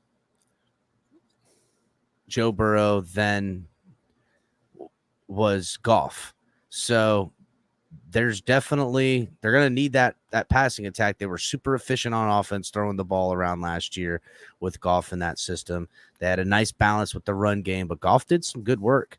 They're going to need some pass catchers, man. That was a good point. That would be a good team to target to try to trade for him. I mean, there are a lot of teams that would be good to target him. I mean, you're talking about, $8 million a year if you trade for Cedric Wilson, and you probably can easily, convince the Dolphins to take a 7th round pick. I mean, $8 million for a wide receiver. That's wide receiver 2, wide receiver 3 type of money. Yeah, it's not an outrageous amount. And it's not like Cedric Wilson's a terrible wide receiver. I think he has a lot of talent. I think it's schematically just not working so much with whatever type of style. I think it just doesn't fit so much with the quarterback and the scheme, honestly. Not that he's terrible. I do wonder this, though. How many wide receivers do you think they'll carry under 53? They kept 6 last year, and most teams keep 6. So Tyreek Hill, Jalen Waddle, and Barrios. And the 4th guy has to be a special teams guy because everyone keeps a 6th wide receiver as special teams. Mm-hmm. That's where Eric Ezukama, that's where the conversation begins. He was active for 1 game last year, but dominated preseason. So where does he fit in? Or does he fit in? So, okay, I'll ask this question then. Do you think that the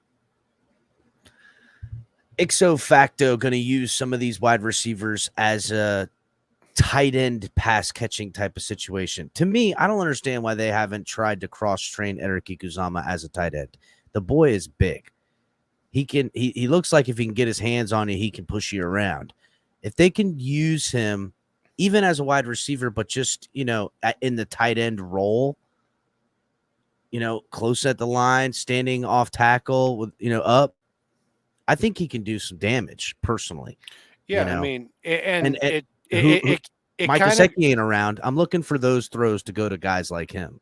Yeah, and it kind of overlaps with the conversation with Tanner Connor, who is going to be competing for roster spot 2. And the main thing too with the Dolphins wide receivers, tight ends, and running backs is Mike Gesicki and Trent Sherfield combined for 1,200 snaps last year.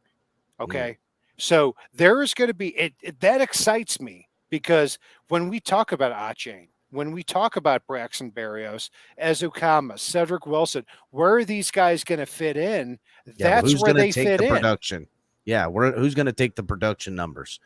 Yeah. I can't wait. Yeah, it is. Yeah, and I really feel that it allows this offensive personnel with Frank Smith and with Mike McDaniel to be a lot more creative than they were last year. Look, I mean, Trent Sherfield made a lot of first down catches, but in terms of metrics, this is not somebody who is a difference maker. No. As far as changing what opposing defenses did. And it frustrated me to see Trent Sherfield on the field as often as he was. Same thing with Gesicki, because Gesicki was somebody that he could always high point the football. But once that went away, the rest of his elite type of game went away too. Yeah, we all know he wasn't making nobody miss downfield. But here it is. We know defenses are going to key up on Waddle and Hill.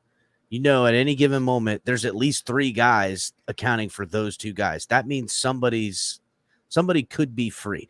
If in some situation that they're bracket coveraging both these guys, someone's free underneath that should be able to eat. Just the attention defenses are giving those 2 guys alone. One of these other dudes are gonna be able to make good use of a mismatch inside or outside. I think we know that Braxton Berrios is a guy that if you're going to give him a mismatch on the inside, he's going to shift around and chew you up. You know what I'm saying? So who's going to be the guy to couple that on the outside? to me, I think Chosen Anderson has a lot of the abilities that they're looking for in that other wide receiver. Now, I do understand your sentiment about you need a guy that can also do special teams, which to me is kind of what the Dolphins have done with Cedric Wilson by having him return punts and stuff like that. Maybe that's how he keeps his job. So there's 5, Chosen and Cedric, along with the 3 we've guaranteed. That last 6th man spot, who's it going to be? You know? Yeah, that's what it comes down to is, and maybe they keep 7. It's not unheard of to keep 7 wide receivers, especially on a team like this where, look, tight end is going to be a blocker. Yes, that's They've it. made that very clear. They made that very clear. Yeah, and because when you look at the tight ends on the Dolphins roster, Durham Smythe is obviously going to be the guy that gets the snaps. He's not only inline blocker, but somebody who is scheme versatile. He is the only lock because the guys after that are Eric Saubert, who is getting not only he's not even getting $1 million guaranteed dollars this year. He's somebody who's been in the league for 8 years. Good for him. He's been improving slightly, but Tyler Croft, Tyler Croft, a blocker. You know what I'm saying? Yeah, he's going to blocker, block. yeah. And can kind of, catch the ball at a decent enough clip. You're going to throw him the ball and he's open. He's going to probably catch it. Yep. And if Tyler Croft is guaranteed about $100,000, and if you cut him, you save $1 million. So he's probably gone. And Elijah Higgins is probably going to stay on the team if he shows anything, because he says he was a 6th-round pick this year, and usually you like to keep players like that if they even show a glimpse of talent. But he's also somebody who's 6'3", 234, and can't block a lick. It is probably a developmental project. He's got to fit somewhere in the offense somewhere, or else maybe he gets cut and gets signed to the practice squad too. So tight end is a position that I've never really cared that much about, because I've always thought that Durham Smythe could hold down the fort as that workman-like type of player on an offense where they spread the field and create space, and Tua Tagovailoa does what he did at Alabama, which made him successful. Well, let's not forget about, Braylon Sanders. That might be a guy. They used him quite a bit last year. I think they like what he can bring. So maybe they do keep 7. Maybe they can't let, and they're only going to keep 3 tight ends or whatever it is and figure it out. Yeah, Braylon Sanders. It's a different guy, isn't he? Yeah, well, he's tall and he's skinny, and he's competing against men without special teams ability. Sanders is I was pumped when the Dolphins signed him as an undrafted free agent when he came out of Mississippi. He averaged 23 yards a catch. Yeah, he was catching those big ones in college. I mean, just fantastic stuff. And also, the biggest thing with him is that Mike McDaniel thought enough of him to not only put him on the active roster, but also throw passes to him in the first quarter of football games. Yeah, I know. I mean, I know. And that says something to his ability, and that's also contributes to why wide receiver is a position that is going to be really active in training camp. So oh, go ahead. Yeah, I was going to say, so, offensive tackle or off. Number one for me is, as far as the things I'm looking forward to, is Isaiah Wynn competing with Liam Eichenberg and Austin Jackson. Number 2 is the wide receiver position. And number 3 is cornerback. I mean, because is it going to be Nick Needham? Is it going to be Cam Smith? Or is it going to be Kader Kohou, who is that third cornerback? I wonder this about Nick Needham too. I don't think Nick Needham will be the third. I think he'll be the rotation guy, but I also think they're going to use him to rotate with safety as well. You know, he can rotate inside, down in the box, can play the nickel. I don't really want him there, but he's shown an ability. He's played great football there. You don't really want him outside to start. You don't really want him to start at safety. But if any of these guys in any of these roles, we all know he can come in and play damn good. You know what I'm saying? So Nick Needham, to me, sneaky, under the radar, great signing, bringing him back after injury. He looks a little thicker right now too. He was, he's gotten a little bit bigger over the years. So I wonder if, I think Cater Kohu, it's his job to lose. That's what I think. He played lights out as a UDFA. Dolphins have gotten lucky with guys like that. He played lights out. So can Cam, though, as a second round pick? I think so. But can he do what Cater Kohu does? But I don't think they're going to ask that with Ramsey now here and Howard. So yeah, I'm completely with you. Cater Kohu has the leg up on that third cornerback job. And even though the Dolphins are transitioning from man to zone, I don't see a player in Cater Kohu who can't adjust to that scheme because he is a big hitter. He can cover a lot of ground. He's got awareness. So I think not look like a guy overwhelmed in any moment out there. He was stellar. Yeah, he was, and I thought that he would. I really did think that he would trail off after the first game against the Patriots last year, where he was phenomenal. He had a interception, a forced fumble, and 2 tackles for loss. They were deeply important to that game. And I'd go a step further and say, I thought it would have been a really head-to-head game between the Patriots and Dolphins in week 1 last year if it weren't for Cater Kohu. And then I thought he would tail off, but then he went on to have a really consistent season. And I also think he transitions well to this type of zone defense. I mean, spatial awareness, all the things I talked about. Cam Smith, then if Cater Kohu can lock down that third cornerback job and Cam Smith can settle into that role as the 4th defensive back or the 4th cornerback, and then Nick Needham can rotate between cornerback and safety as your 7th defensive back. Holy shit. It's a team right there. Like that's a team. And don't forget, we still got, what's his name? I'm blanking. Veron McKinley and Deshaun Elliott. Yep. And then there's the guy that got injured last year. That was Trill Williams. Trill Williams. Thank you. It seems like we've been talking about Trill Williams for like 3 years now. I know. But every time he's out there playing healthy, he's got it. He's got it. You can tell he's got it. And if he can be what Nick Needham is, I think, because of size and everything, I think I've always thought safety was his position, not so much boundary.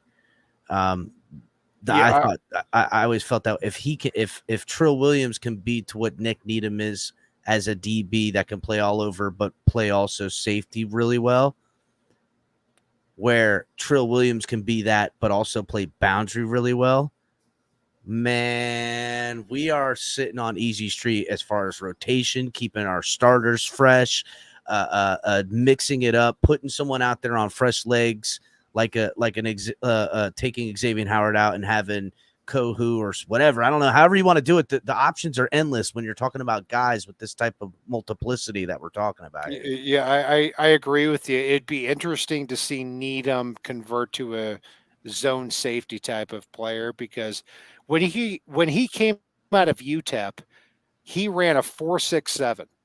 Okay. Like he was a really good college cornerback, small school college cornerback.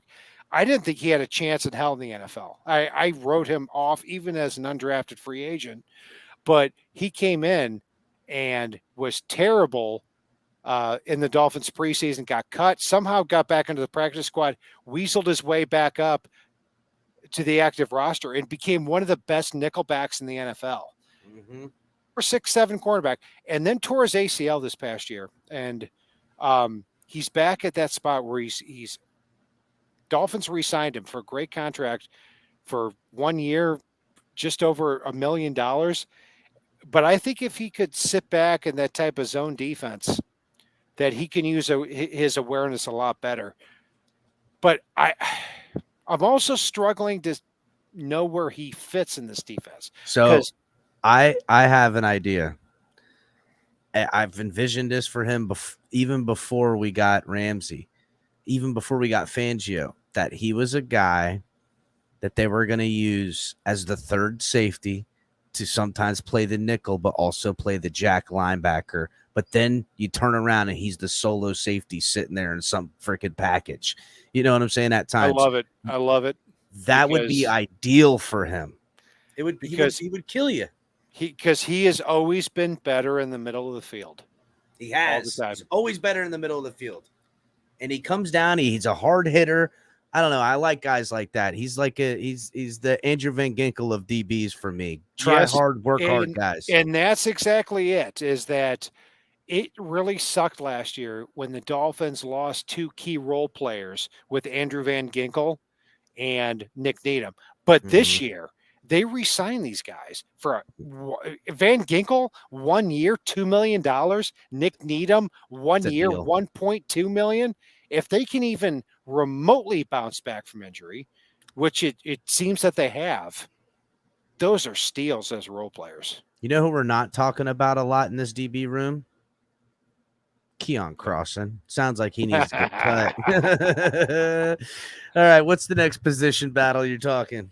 Yeah, so after that,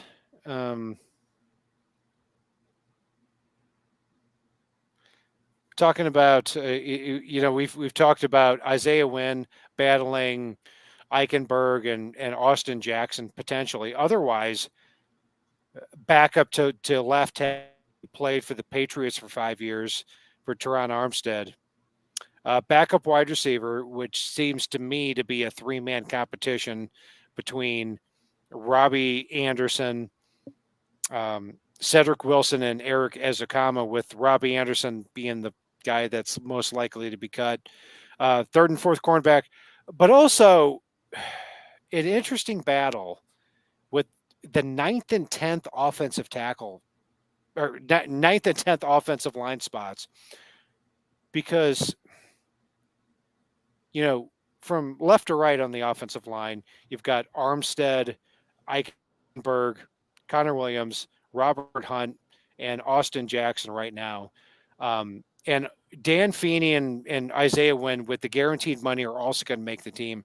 Robert Jones, I mean, you're talking about Robert Jones. Yeah, I do too. I do too. And on top of that, he's going to make $1 million this year. He played 520 snaps this past year. I can't see him getting cut with the positional versatility. I can't either. And I'm sorry, but every time they've asked this man to come in, he's done it above well. I don't know how he's not. To me, if we didn't have these options that we're talking about here, he would be my right guard and Robert Hunt would be my right tackle. Yeah, I've said that for many games too over the last 2 years. And when we had the Roberts on the right, we've seen that package. They work well. It works good. Yeah, and here's the litmus test with the Dolphins over the last 15 years. If a player does not ruin a game, which Austin Jackson has done, Jonathan Martin has done, Dallas Thomas has done, Darren College has done, I could go on and on through 10 to 15 players. That player is somebody you should keep for a 1 year, $1 million contract as a former undrafted free agent. And that's where Robert Jones fits in. I agree with you. He's a borderline lock for me as a guard tackle, as your eighth guy. And that's what brings me to my next thing is 9th offensive lineman, because you have some weird re-signings here and signings with veterans. You've got Jerron Christian, you've got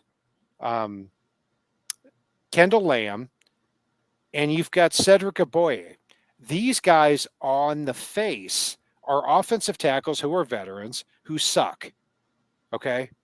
But the Dolphins guaranteed them very little money. They have the physical size to play left tackle and right tackle. I mean, it's going to be a weird competition with these guys. Wasn't Christensen the one that played in the playoff game? Lester Cotton played guard in the playoff game, but Lester Cotton started. Jerron Christian was promoted in that game to be a backup. I don't think he got on the field, but he might have. So it was Cotton that I was trying to think of. Yeah, Cotton number 66. Yeah, that's who I want to keep. Yeah, and he actually contributes into that competition too. So Lester Cotton, Kendall Lamb, Jerron Christian, and Cedric Aboye. I'll predict this for you. Cedric Aboye is not going to make the roster. Yeah, that's I'm on there.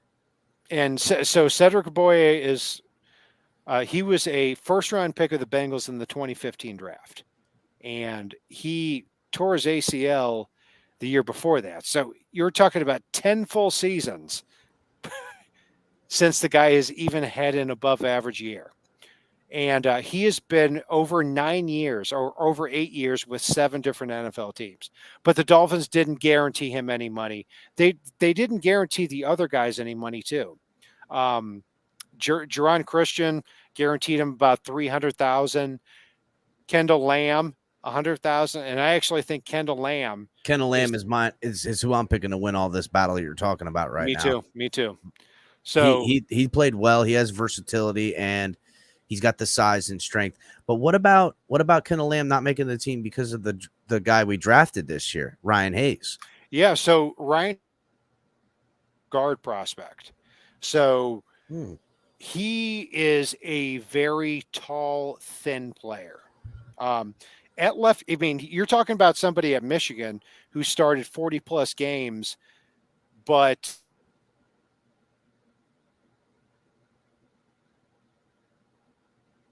as short as Liam Eichenberg's. So what happens from that point? He has way too short of arms to play at left tackle. And at guard, he gets pushed around. When he went to the Senior Bowl, he embarrassed himself. I don't see him making the team. I see a veteran making the team. But here's the other part with Ryan Hayes too, is that when you're 6'6", 290, and you were drafted by the team, if the Dolphins were to cut him and get him back on the practice squad, and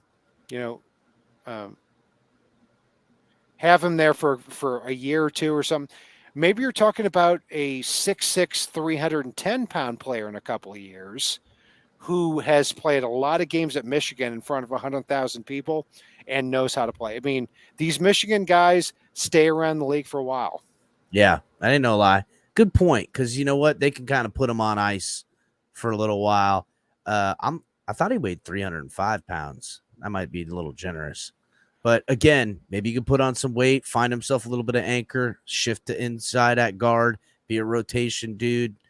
And listen, we need depth, any other position battles? Yeah, I mean, because I thought for sure you were going to talk about who's going to be the guy at the inside linebacker. Who's going to be it?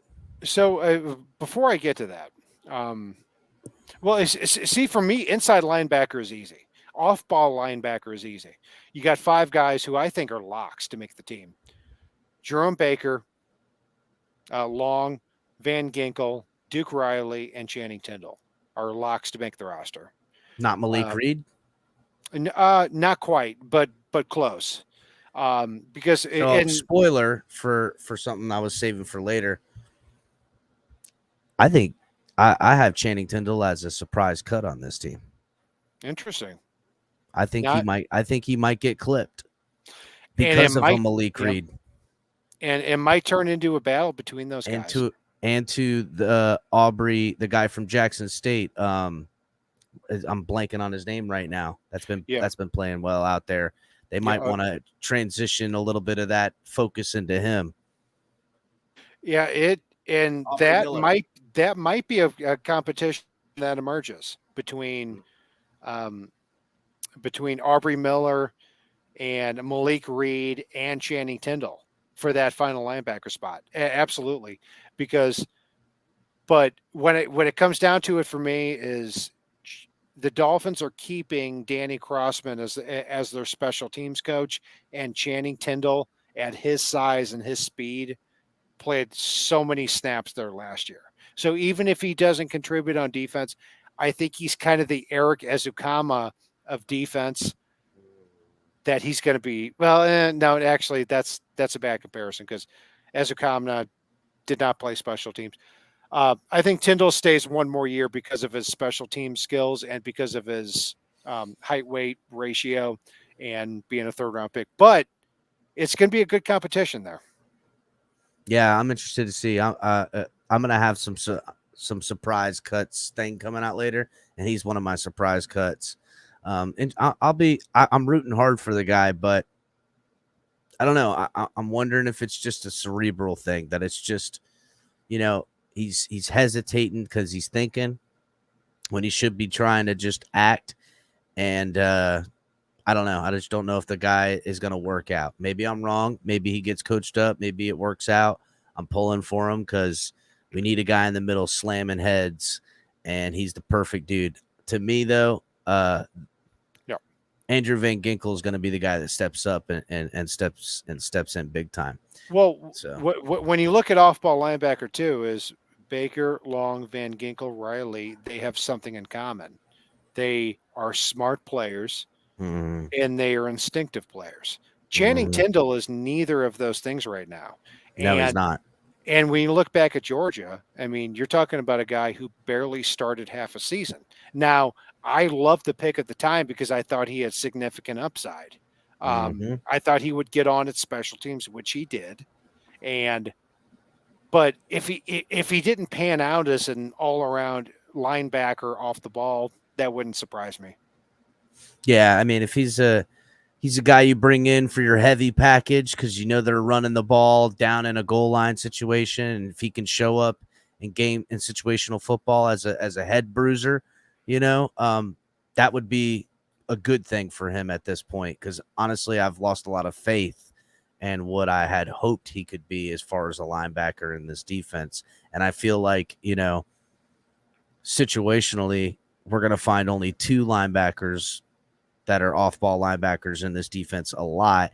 And I don't want either one of those 2 guys to be guys that are slow, and I don't mean slow as far as coming down, just slow as in not knowing where they're going to be, hesitating, thinking too much, not playing fast, because that's what we're going to need when you only got 2 off-ball linebackers at times with this package, because you're going to have more DBs out there. I just think that's how it's going to go.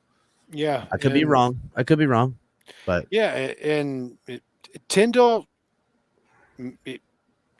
I think you probably talked me out of him being a lock on that. Yeah, honestly, I worry about it. I think about Fangio. Is he going to tolerate a guy that got lost? I don't think so. Yeah, and this guy ain't working for me. Yeah, it's something with him being a half a year player at Georgia on a defense that just craps out athletes into the NFL, into the first round. And he better get it quickly. And if he doesn't, then he better be really good on special teams. Because if not, there is no pathway to make the team. There isn't. And look at Duke Riley, a guy that had to fight his way up, be a special teams guy, and now he's a linebacker. Sometimes that's how it's got to be, even for if you're a drafted guy. Nothing's handed over. He's learning it firsthand. So,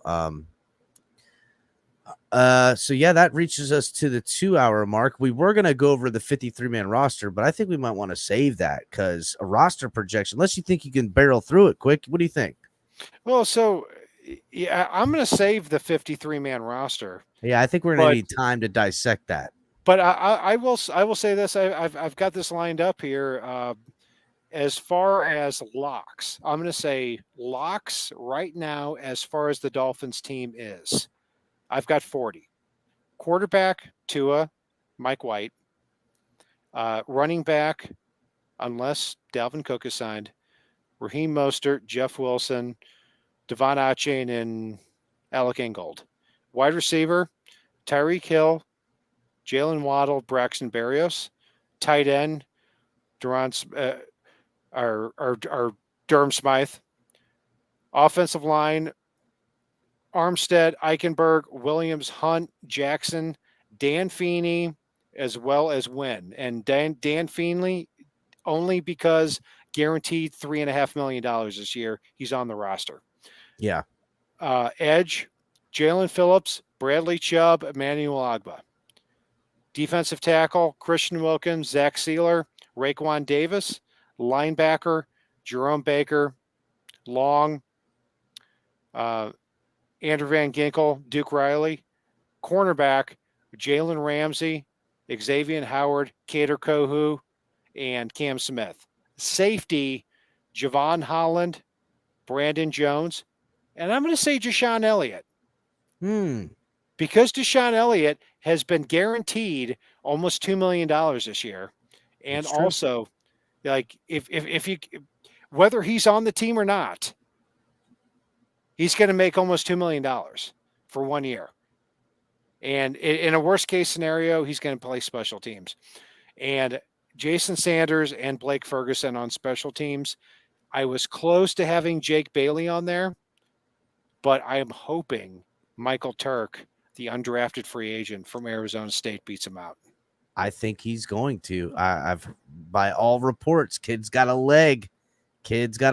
So I don't know. It'd be good. And the players that are close. So those are 40 players. And it's so hard this year. And this speaks to the talent of the Dolphins roster that usually my locks are around 33 and my probables to make the roster are about 7. Okay. So I've 40 locks out of 53 positions. And then after that, my probables are Skylar Thompson, Cedric Wilson at wide receiver, Eric Izukama at wide receiver, Elijah Higgins, Robert Jones, who is a borderline lock, Nick Needham, and Jake Bailey, the punter, because he's probably going to make the roster just because he's guaranteed over $1 million. Anyway, so you're talking about on that list, and anybody can disagree with me. You know where to find me, Brian Cadet, NFL. Yep, written right there. Find him on Twitter and let him know why he wrong. Let me know. Let me know if you disagree. And but overall, I've never had in the last 25 years, never had 47 of 53 roster spots, either locks or probables to make the roster. It's pretty good. I usually, when I find my locks, I find about 40, but I find myself wrong on a couple of those 40s I had locked because I've gotten my feels on some of them. So I think I can't disagree with any of those guys you're saying, because when I think of who I expect to see out there starting and who I expect to see in packages, every one of those guys are in there. So for the next like 10 minutes or so, I think we'll just, just before we do our goodbyes and whatnot, let's take a couple questions from chat. JR Black has a question. He says, what do you guys thought on undrafted left tackle James Tunsil from Cincy? He had good film blocking Bama's Anderson and 2020 Cotton Bowl. So what do you think about James Tunsil from Cincy? Yeah, I have not dug into him, and it's by design. So yeah, I'm gonna have to pass on that question. Well, I know he played tackle. I don't know if they project him in there. I mean, left tackle is definitely Teron Armstead's job, but somebody's going to play left tackle at some point. We know Teron Armstead's going to miss out on some stuff. The guy is 304, 6'5". So I don't know. Maybe maybe he'll have something. I don't know. But does anyone else have any questions, guys? I know there's some talk about the Aubrey Miller. We touched on that a little bit. Yeah, Aubrey Miller from Jackson State is somebody I always expected to be drafted, and he's a two I down was type of surprised. linebacker. And I'm a Mizzou fan.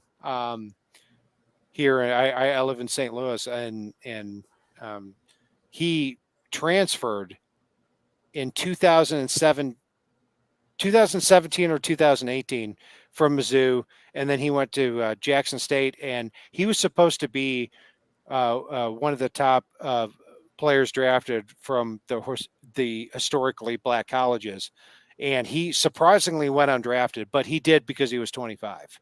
So he is somebody who's he could if he finds a special teams role, has a chance. Yeah, that's the key for him making the roster. I agree. Get on the special teams, wait for your time to come to play on the active roster or get your number called because someone goes down, needs a couple plays off or anything like that. And, show him what you got, kid, because I like what I've seen. Early on, he was a dark horse to get drafted late in the last round of the draft by the Dolphins that I had picked, or a guy we would pick up UDFA. I'm glad they brought him in. I like his film. I like his size. I like the way he hits. And I like linebackers that play like that because at times you're going to need it.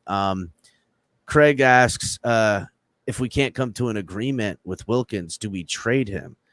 Now, yes. I don't think I think the time to trade Wilkins was last year, personally. I would have traded him last year. You could have cashed in last year. And the year he had, the team that got him, in the year, what would he have been, 24 years old? It would have been a win-win for them, for their fan base.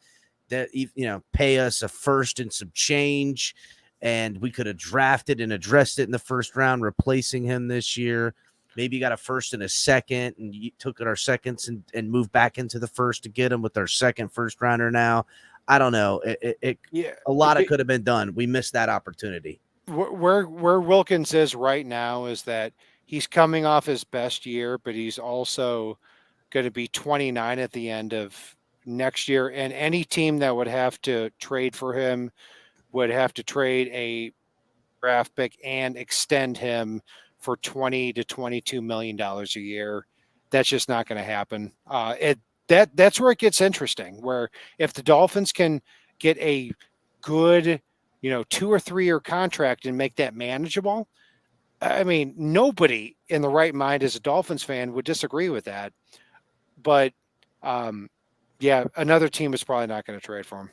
No, it was last year to cash in on the guy and then solve the problem of missing a Christian Wilkins in your defense with your trade assets.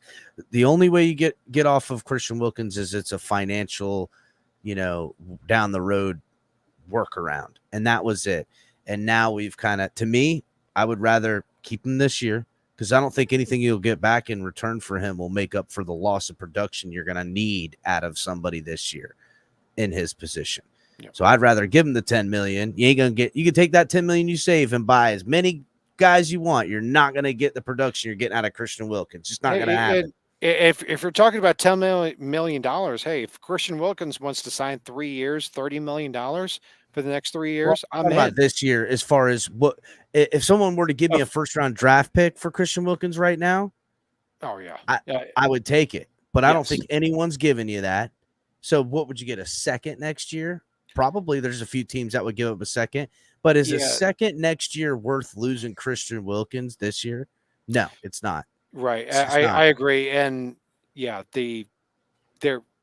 any team that trades for him would have to sign him to a contract extension as part of the deal, pretty much. Mm-hmm. And in a season like we've been talking about, where the Dolphins, the next 2 years of their window, I want Christian Wilkins to be here. Yeah. If you're talking about, Wilkins being here for 3 years and the Dolphins could manage a contract like that, which they're probably not going to be able to do, then I would do that too. But overall, no. Ali asks, is it possible for Cedric Wilson trade? What would that compensation look like? To me, we would only flush. We wouldn't be getting back much of anything, if anything at all. It might even be a trade swap type of situation because we're kind of left holding the bag. When you get on the other end of the offering table, there's not a team out there that needs a Cedric Wilson, and Cedric Wilson hasn't put enough on tape to warrant, losing assets to acquire while taking on a contract. Now, it could make sense as a third or second potentially wide receiver on the depth chart, especially if injury goes down, but not so much. Could we get some form of compensation? Yes, but it's nothing to write home about. Maybe a fifth. If some team said, if the Vikings, just to throw a name out there, said they wanted him and whatever, and picking him up, and they'll give us a 5th round pick, that would be something I would take all day, but I just don't see anything like that. Yeah, I would take that all day too. And as a comparison, I mean, the Steelers got Allen Robinson in a trade to swap 7th rounders. They moved down from 233 down to 251 this past year. And really, it was just a contract swap. And that's what it would have to be. And it's really not about the draft pick. It would be about Cedric Wilson getting an opportunity somewhere else and the Dolphins shaving off $6 million. Yep. We're with, I don't want to say an embarrassment of riches, but that's exactly where we are. We've got wide receiver depth like I've never seen, and losing a Cedric Wilson and getting him off the roster while doing right by him. He's not stuck in a depth chart. He's going to get a better opportunity. We save a little bit of money and maybe get a 7th rounder, a 6th rounder back in the deal. Win for everybody involved. Now you get to don't worry about Braylon Sanders or whoever was going to lose their job because of him, and you get to save by going with a cheaper option. So that's how it looks for me. But all right, Kat. I had a blast, man. I think we went through a lot of the subjects. We're going to have to set this up again for a full roster breakdown. And then maybe we'll fill in what we see as guys that we hope will make it past other teams, maybe wanting to pick up on some of the guys we cut and who we can get, to fill in the practice squad a little bit. We'll have to dedicate a little bit more time on that. Yeah, I look forward to it, and I love the roster battles for the Dolphins as everything approaches here in the preseason and training camp. And I'll leave your listeners with one thing: is Brandon Peely from USC. The Dolphins signed as an undrafted free agent, and they gave him over $100,000 as a signing bonus to get here. And the reason that's relevant is because it's rare that a team gives an undrafted free agent over $100,000. Well, you remember the last guy they did, right? The last 2 were Robert Jones and Cater Kohu. Those are the only 2. So Brandon Peely from USC may bust out of the league. He may not ever be a Miami Dolphin, but he's 6'5", 325 in a position at defensive tackle on that front 4 that is very, very thin right now. And I see him as a player that will be on my 53-man roster projection before preseason. But I had a blast too, man. I hope you guys did too. All right. Make sure everybody checks you guys out over at Brian Cat NFL on Twitter. I appreciate having you on, Cat. We'll have to link up again and do this, and we'll break down some of these guys and stuff like that next time. I'll get with you on Twitter and stuff. Take it easy, man. Cat. You Later, too, bud. guys. So, yeah, guys, I really appreciate everybody coming on. It was a great episode. I always love having Cat on. You guys need to go check him out on Twitter. He's very intellectual dude. The work he does with watching some of these guys come in through college is paramount, man. It's pre-draft work, his intellect on this stuff. I always appreciate him, and it's always a fun conversation. I hope everybody enjoyed the show. Hit the like button, share the video. Make sure, guys, join the program, become a member, all that good stuff. And, we'll see you guys next time. Fins up, everybody.